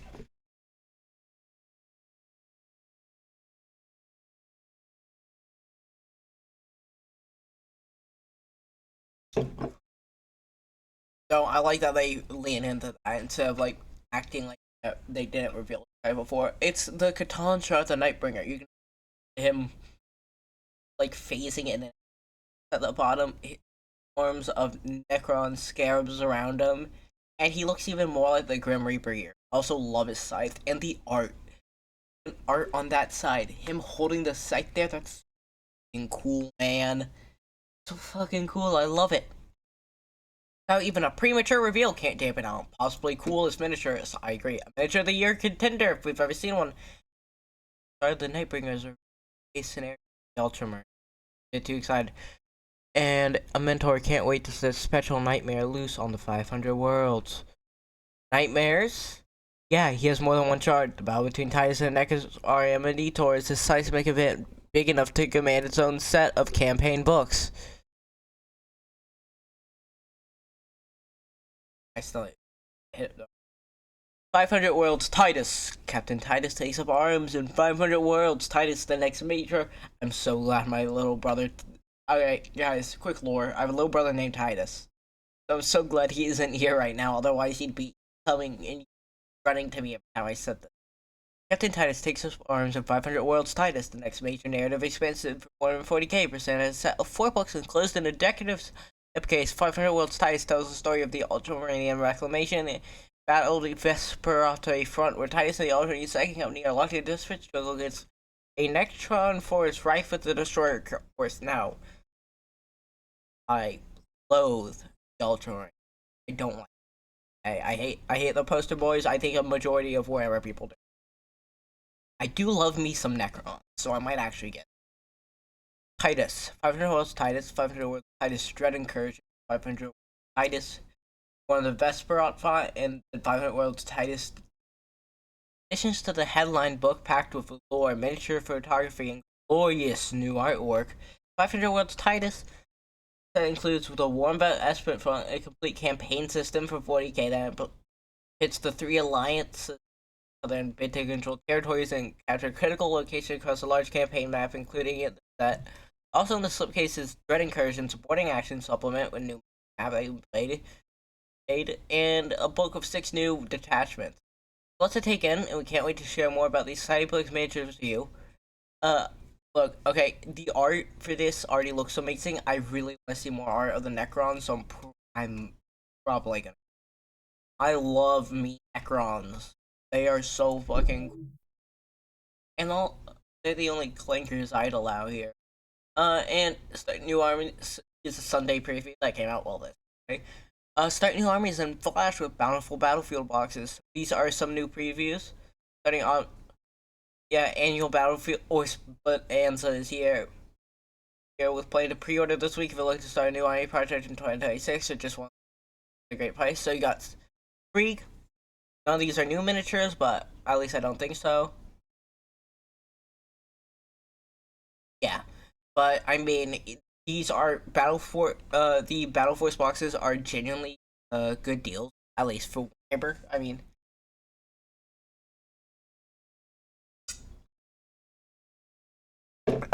They are definitely better than buying them individually. I won't say what's even better than buying them as Battlefield boxes. I am here, and I don't want to point my ass, and not in the good way.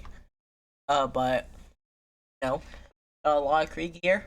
They have their little mine guy. It looks good. Got the Hellforge warband, which is a good Chaos Marine thing. They do have the Obliterators, which I really like the look of the. The Blissful Warband, which, I mean, it's actually very, it's very strange for it. It's because the battle, because the Emperor's Children have so little people, they actually have to put Fulcrum, and actually might be a good deal for anybody wanting Fulcrum, and wanting like an Emperor Children army, but didn't want to like buy all of them separately for the price. This is a great deal for you. You call, yeah, Sixthonian Prospect here, with all the people, the Sixthonian legions with their glass hammers and stuff. The low guys, these are the Legion Photon. Got them. Got the Farsight Cadre. Hell yeah, Commander Farsight. Farsight. Dude, I love Farsight. Great looking guys. Also, all the drones. Love the low guys. Drones look great. Okay, I'll go with Ultramarine. The end. Crusher Stampede. Here's an interesting one. A bunch of big models for the Tyranids. Usually Tyranids are run as a majority, like a giant swarm and then like 5 big models. So having 5 big models alone, like not really even like 5, but like just a few. You got this guy, 4-armed. You got this guy. You got the guy puking his guts out, who looks amazing. These Tyranid models all look great. You got the blind guy, and then you got the fucking Brainiac. I'm not telling you what their actual names are because I don't like reading it. But they all look amazing, and then you got Age of Sigmar, which, I mean, the thing called Rampage with all the Troggoths. You got the thing called Troggoth up in the top right corner. You got Trog, the Troggoth King, in the bottom left with the stone on his back, which give him magic powers based on stuff. You got the rock. You got Troggoths in the middle with holding the big rocks and stuff, and you got the Fellwater Troggoths, the short green ones, who also is puking stuff, who are a bit older model, but they're still good. So also, again, I mean, outside another named character shows how little they actually have. Here is the one I'm most interested in. Scryer Warp Swarm. I love Clan Scryer. I love Ikit Claw. Or Ikrit Claw, as he's called now. And if you don't know, the Warplock Engineer model actually used to be Claw's individual model before they made it the generic Warplock Engineer. So technically every Warplock Engineer is Ikit Claw.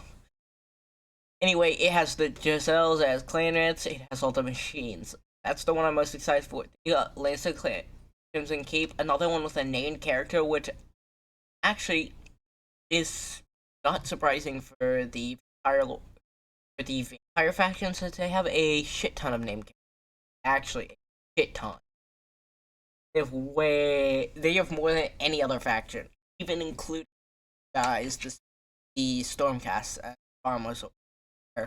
So also that a good portion of that is due to Ulfenfrein, the curse. Like vampires, usually content to raise legions of undead minions from the ground, but they ready to war. Yeah, Buzzard Crimson Cape, Prince Varathi, who also, though if you don't, though Prince Varathi is a special case since he can be built as a generic one.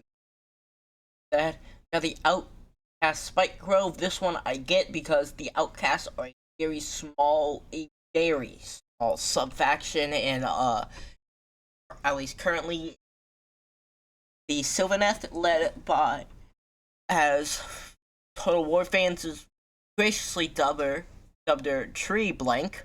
I'm not saying the last part, but look it up. Got Drycha, not Drycha, yeah, Drycha, Hammerdreth.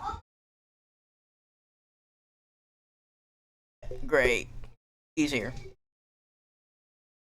Anyway, you got Drycha the down one, who now has fucking bees in her. I will not explain farther. You got Spirit of Drusu, and you got a bunch of Dryads. And new Black Library stuff, you got Steel Tread Special Edition, which, I mean, looks cool. Siege of Terror Collection, French, and more stuff. Here's another model reveal for Necromunda. Got the Hive Watcher. Necromunda is a choking, claustrophobic hub of activity, and eking out a life there between gang warfare and draconic law enforcement and incendiary insurrections led by ancient beings exhumed from long-forgotten tombs is pretty tough. The idea of living a quiet life is about as likely as surviving an encounter with a Piskin's backdoor. So anyone with a vaguely workable life skills market themselves as a hanger-on to earn a bit of coin, and big game protection. And would you look at that? Here's a handful of unscrupulous folks plying their trade. Big hammer woman. A lot of bullets. You got the soup guy. Soup. I like him. I want that pot. I want the pot. I think it'll go really well to Nurgle model like a kid. You got this guy. You got the doctor looking guy with his very, very long gas mask and his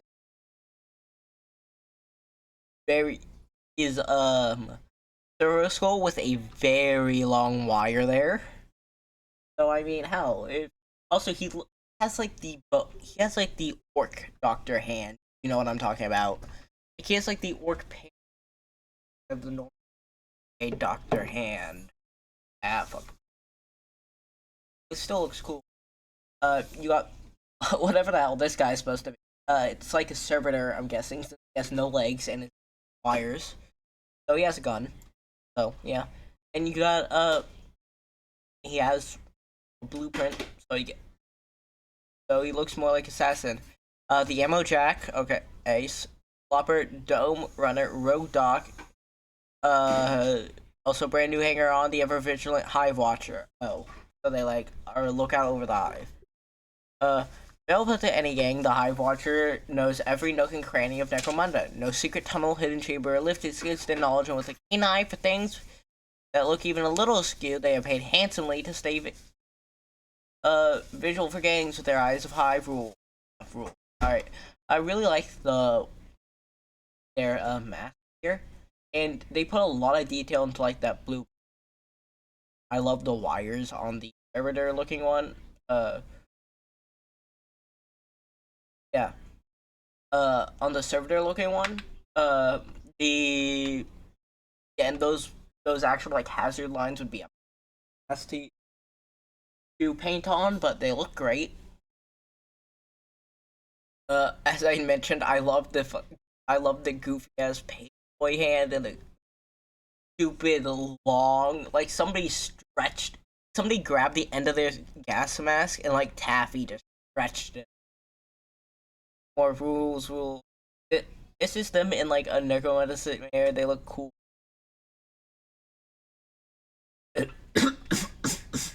Sorry. We'll be right back.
Alright, I'm back. Okay, and then there's this one for Darkwater, and then I'll do the Titus one. What happened to the other people's that just came out. Last Lake Warhammer Quest Darkwater was revealed in all its glory. In this replayable dungeon crawler, your party of adventurers are tasked with taking on Gelgus Pust, one of Nurgle's favorite sons, attempting to corrupt the ever Being in the realm of life, no venturing party worth their salt would ever take on this job without knowing the lay of the land, so prepare to guide to your quest, slightly covering the history of the Jade Abbey and what you can expect setting foot within its once hallowed halls. Beautiful artwork. It perfectly shows the beauty of the place, like what it once was, like where you can see where it's blue, you can see basically what it once was, and where it's green, what it currently is, like where it is rapid and infested versus what it was beforehand. Clear distinction there, and it looks great. Everything begins with the Everspring. Onto crystal clear water, blessed by Ariel, the Ever Queen. Sacred liquid is essentially supercharged aqua gonerous. One swig and any mortal illness is cured, any wound healed without a scar, and regular administrations one can achieve a sort of immortality. More than just proving a 5-star spot, The Everspring is a vital artery of life energy for the Gyron, even giving Everspring's faith its name. Naturally, a powerful resource, closely guarded, and stronghold known as the Jade Abbey is constructed around it. The monastic order that inhabited the abbey trained a sect of warriors to prevent certain chaos gods, mainly the Jolly Plague, spreading one from seizing it. People journey here from all over Gyron. From all over Gyron. And began to visit the Jade Abbey, though few were admitted within its hallowed halls, and even few were permitted to sip on the water with any degree of regularity. The elites in control of the Abbey had near unfettered access to the Everspring, however, and so became functionally mortal by quaffing routinely from its energizing waters. Again, beautiful thing. You can see what the background, what other people thought it was like, and what it's truly like right now in the foreground with pus and rot on the wall of Nurgle corruption. Beautiful distinction between the two, and this art, whoever did it, props to them.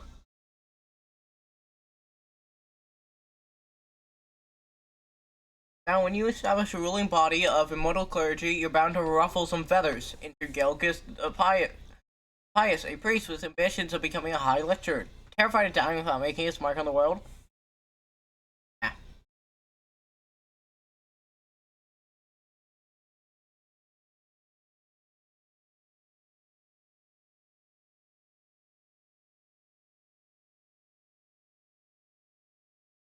Sorry, I can't see it, but my...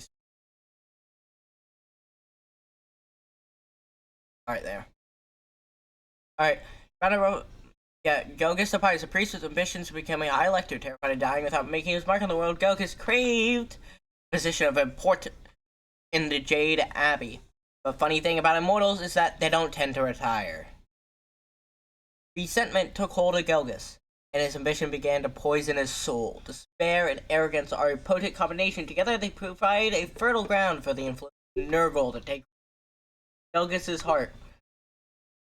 It wasn't long until he was pouring sick honey into the ears of the warrior order of the Jade Abbey, turning sect.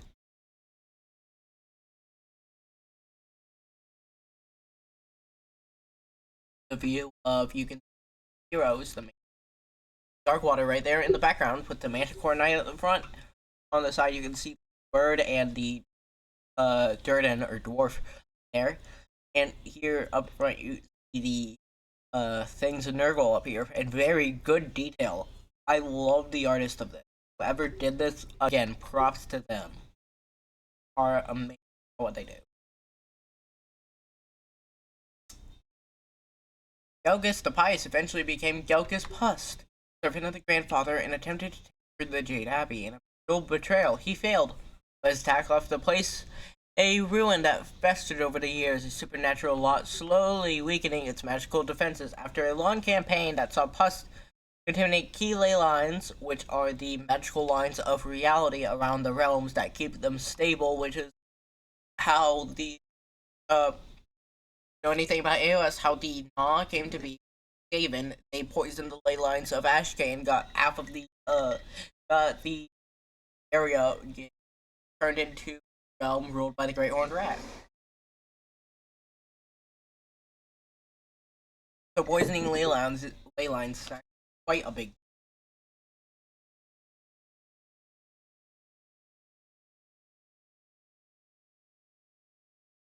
And recruit a bloated entourage, he's taken hold of the Jade again. Now a ruinous echo of its former glory, the Jade Abbey still thrums with powerful magic since us took up residence. The woods surrounding the ruins have corrupted with festering pulsates and clouds of enormous flies buzzing over the rivers of pus that Meyer Kelpers Havarton.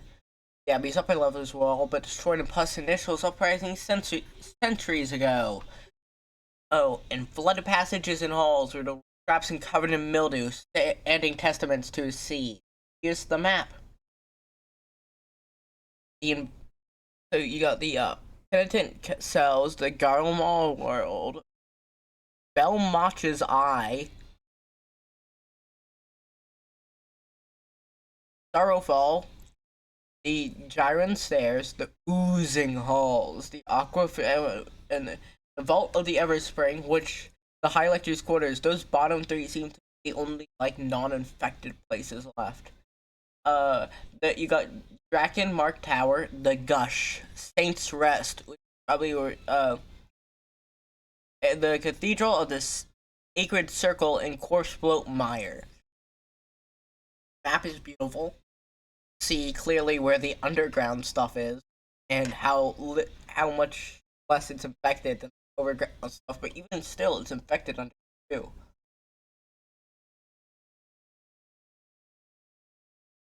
Further waterfall is part of a complex rumstone-powered system built to ferry precious liquid up from the Everspring and carry tainted water from the depths. Huston's father said he has to breach the lower levels of the Abbey, and rumor has it that the Sancta life so far remains unsullied, though the rotten ruin of Nurgle is all but inevitable. It is now up to you and your band of heroes to battle through the Jade Abbey and prevent corruption of the Everspring. Luckily, you and your ragtag band of heroes and mercenaries, your best mates and your family most likely, are a skilled and dedicated bunch, or at least you will be once you've read the rulebook. We will have more information on the backstories of the noble heroes you can play in the King Chris villains you'll be fighting later. Press Dark to arrive to the Forge, your destiny.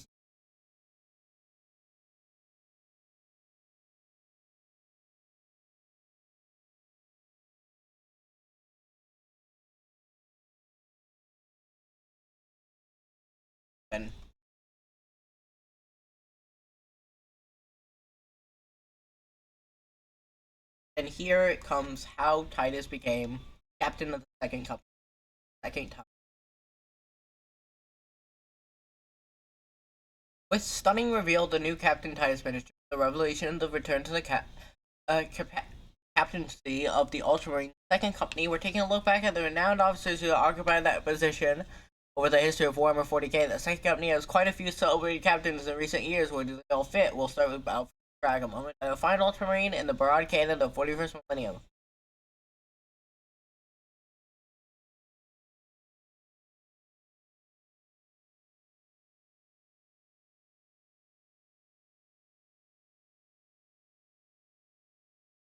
Give me a second, chat. I just dropped what I was eating.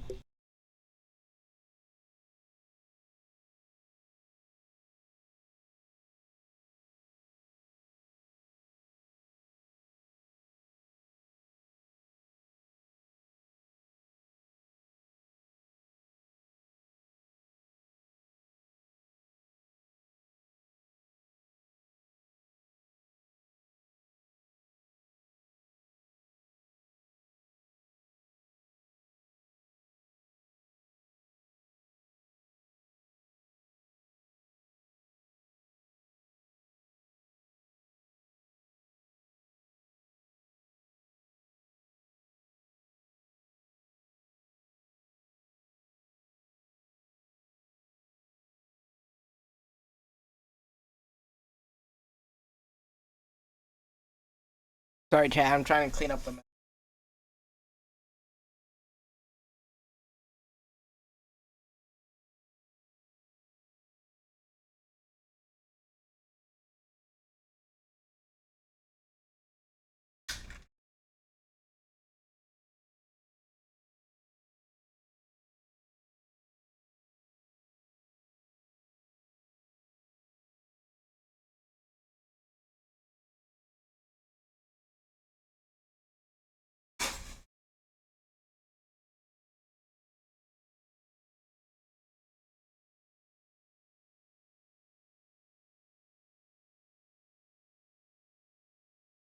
So sorry, chat.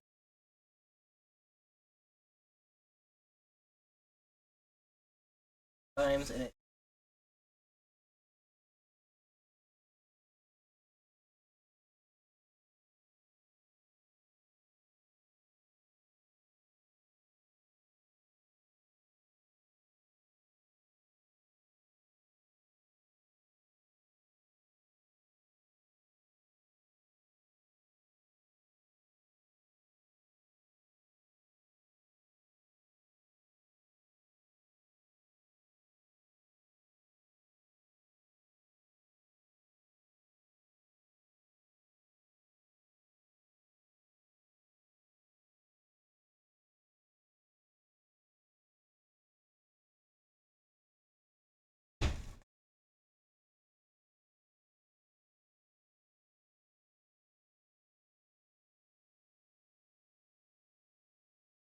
All right.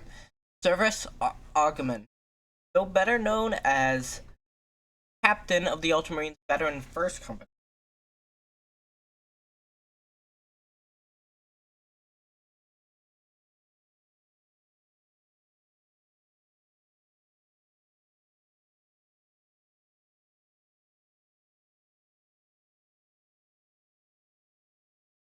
Ah, blah, blah, blah. Better known as captains.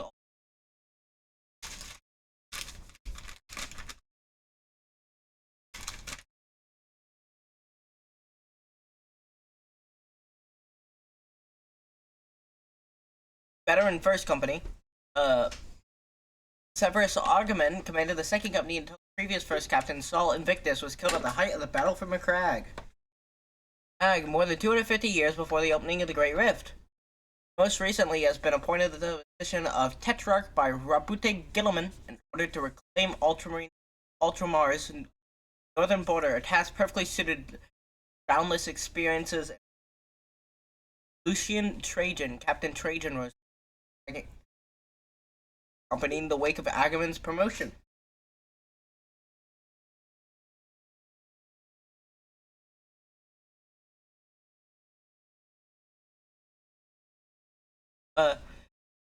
He had served under Agamemnon as first sergeant and benefited greatly from his foreign captain's tutelage. His lasted for over a century of glorious battles until a battle against the army of Craftgold Beontar turned sour. Of Bealtan turned sour. While defending an imperial world from the Xenos, Trajan slew the enemy's Atriarch in single combat, only to learn that the retreating Eldari had taken one of his Ultramarines captive. While to rescue them, he fell into the clutches of enemy traps and was gunned down, leaving his sergeant one Demetrius Titus to rout the foe and recover his body. I mean, first time I've ever seen Eldari win, but still he did slay their leader.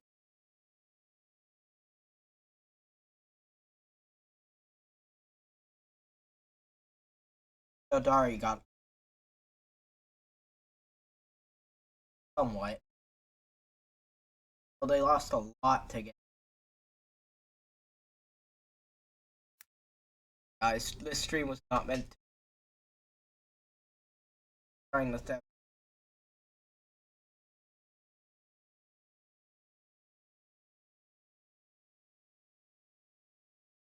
Definitely. Probably in. Watching my. But, yeah, then Demetrius Titus. Though he was content to remain a sergeant and had no aspirations for overall command, Titus eventually accepted Arnius Calgar's request that he lead the second company a decade after taking up the mantle. embarked on his fateful mission to the forge world of Gaia, during which he slew Chaos Sorcerer Imarath, but was taken into custody of Inquisitor Thrax after his subordinate Leandros questioned the captain's secret resistance. Thrax would later be consumed by Chaos himself, a workplace hazard for the Inquisition. Not wrong, but it's kind of fun. Common being consumed by the forces of yes, just commonplace. Average Joe happens to him all the time. Happens to Bill all the time.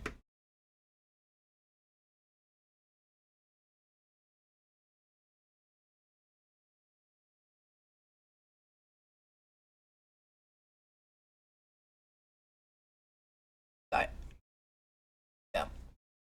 A workplace hazard, and Titus was freed when the Grey Knights purged Inquisitor's holdings, believing he had brought shame on his chapter. Titus elected to join the Death Guard as a Black Shield rather than return to Ultramarine. He didn't even have to be elected to. Thought he brought shame on his people. Oh, a helmetless Ultramarine. Powerful character. Plot armor.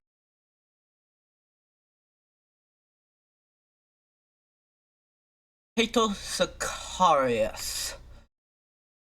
With Titus missing, his own first Sergeant Sidonus, slain during the events on Gaia, was decided that Cato Sicarius, the GOAT, the only good Ultramarine, GOAT Sicarius, the rest of the Legion, the GOAT.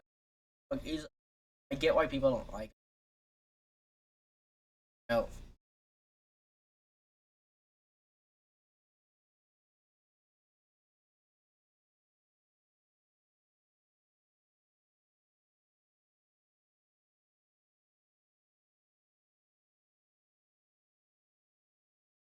Whatever.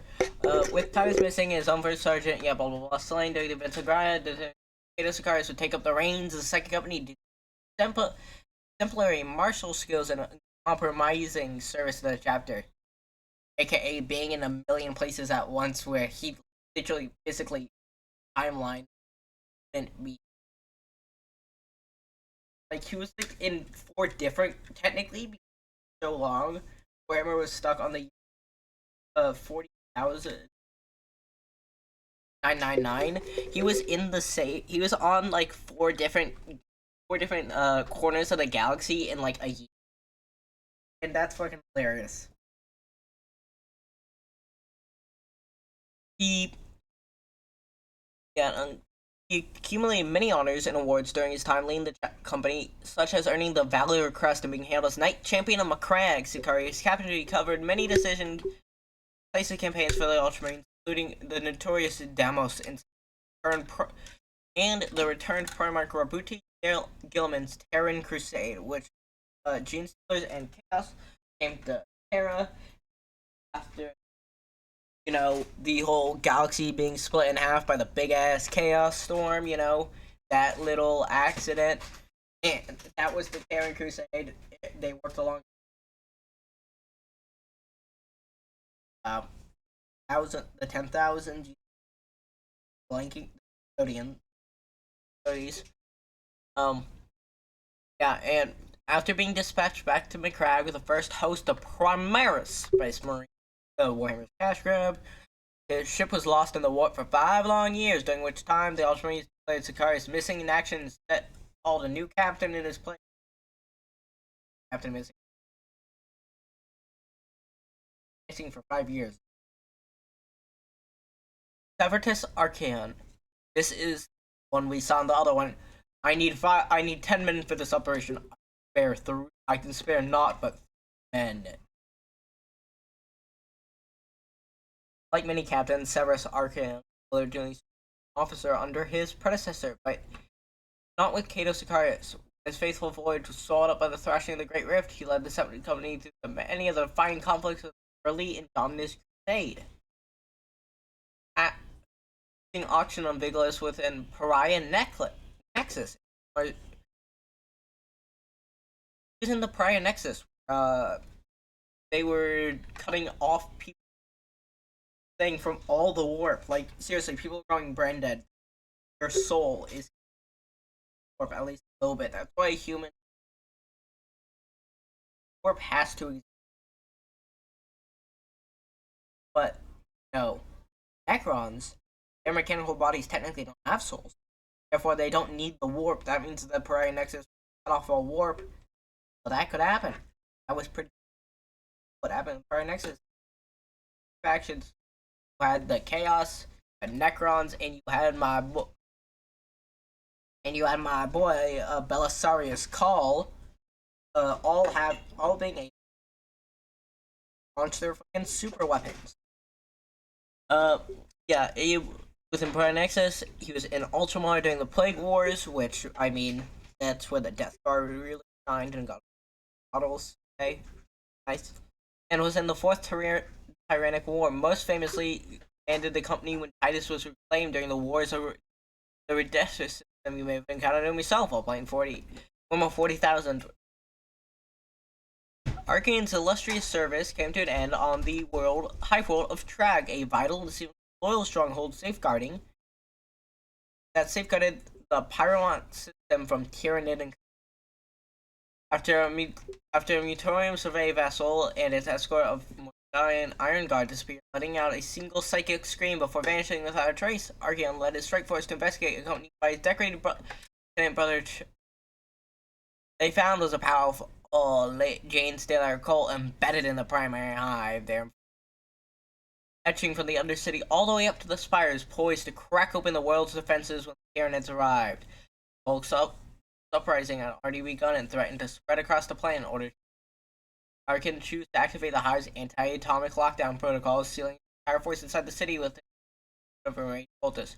The choice to sacrifice himself and his brothers kept the Jing bottled up and saved the world. Vulnerable sector from the certain doom. Every last space marine that landed on track slowly wore down in a series of desperate battles. When the reinforcements tried to plunge the last cult, they discovered Arkan, Chiron, and the rest of their brothers sold their lives to old numbers of Xenos hybrids. Alright, that's why Chiron isn't here. Probably because Mermendos, which probably wouldn't have gotten a model, got so popular because of level 1, where they were Chiron, so they decided to fucking kill him off. I like Chiron. Not really.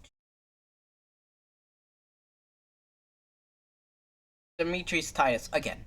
After his legendary victory, Tyranids and 1,000 suns in the Genesis system, his rival on a seemingly suicidal mission to destroy Chaos artifacts on. I can't. The Assuage 76S against Tyranids on several worlds in the Bastier subsector. Titus was the clear candidate to succeed Arkan. Being some of his peers had long since been silenced, and Titus took up the role, swearing to honor his former captain's legacy as second company and fulfill their duty. Master of the Watch is Captain Titus. Fortify the borders of Ultramar, and as he ends the chapter's realm, even as it expands at Gilliman's command. And every new conquest is another drain on resources. Ask is difficult in the extreme, but his Wardens of Ultramar aiding his strength to cause an agile fleet of elite warriors at his command. Titus is exactly the space marine for the job. Find out more about the 500 world. Titus, yeah. That captain, a young Ultramar named about his history and covered issue. Oh.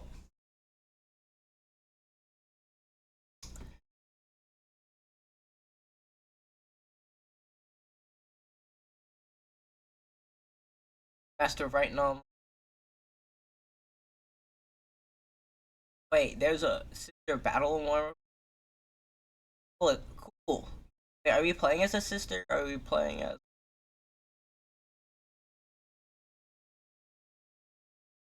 new character Nira fighting alongside? Oh, Maldo Cow. Alright, I'm so sorry to end stream this early. But my throat is killing me, and I need to go wash this cake out of my. So, I will be back Friday. It will definitely be. I'll try to have a longer stream. So, thank y'all for coming. Thank y'all for watching. I am so sorry. Thank you. Follow if you want, or wait out to somebody live. Hell's live right now.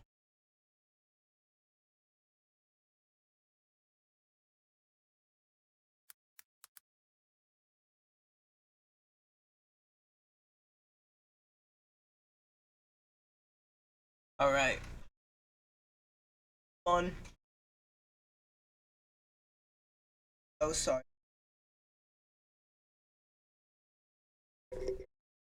Goodbye.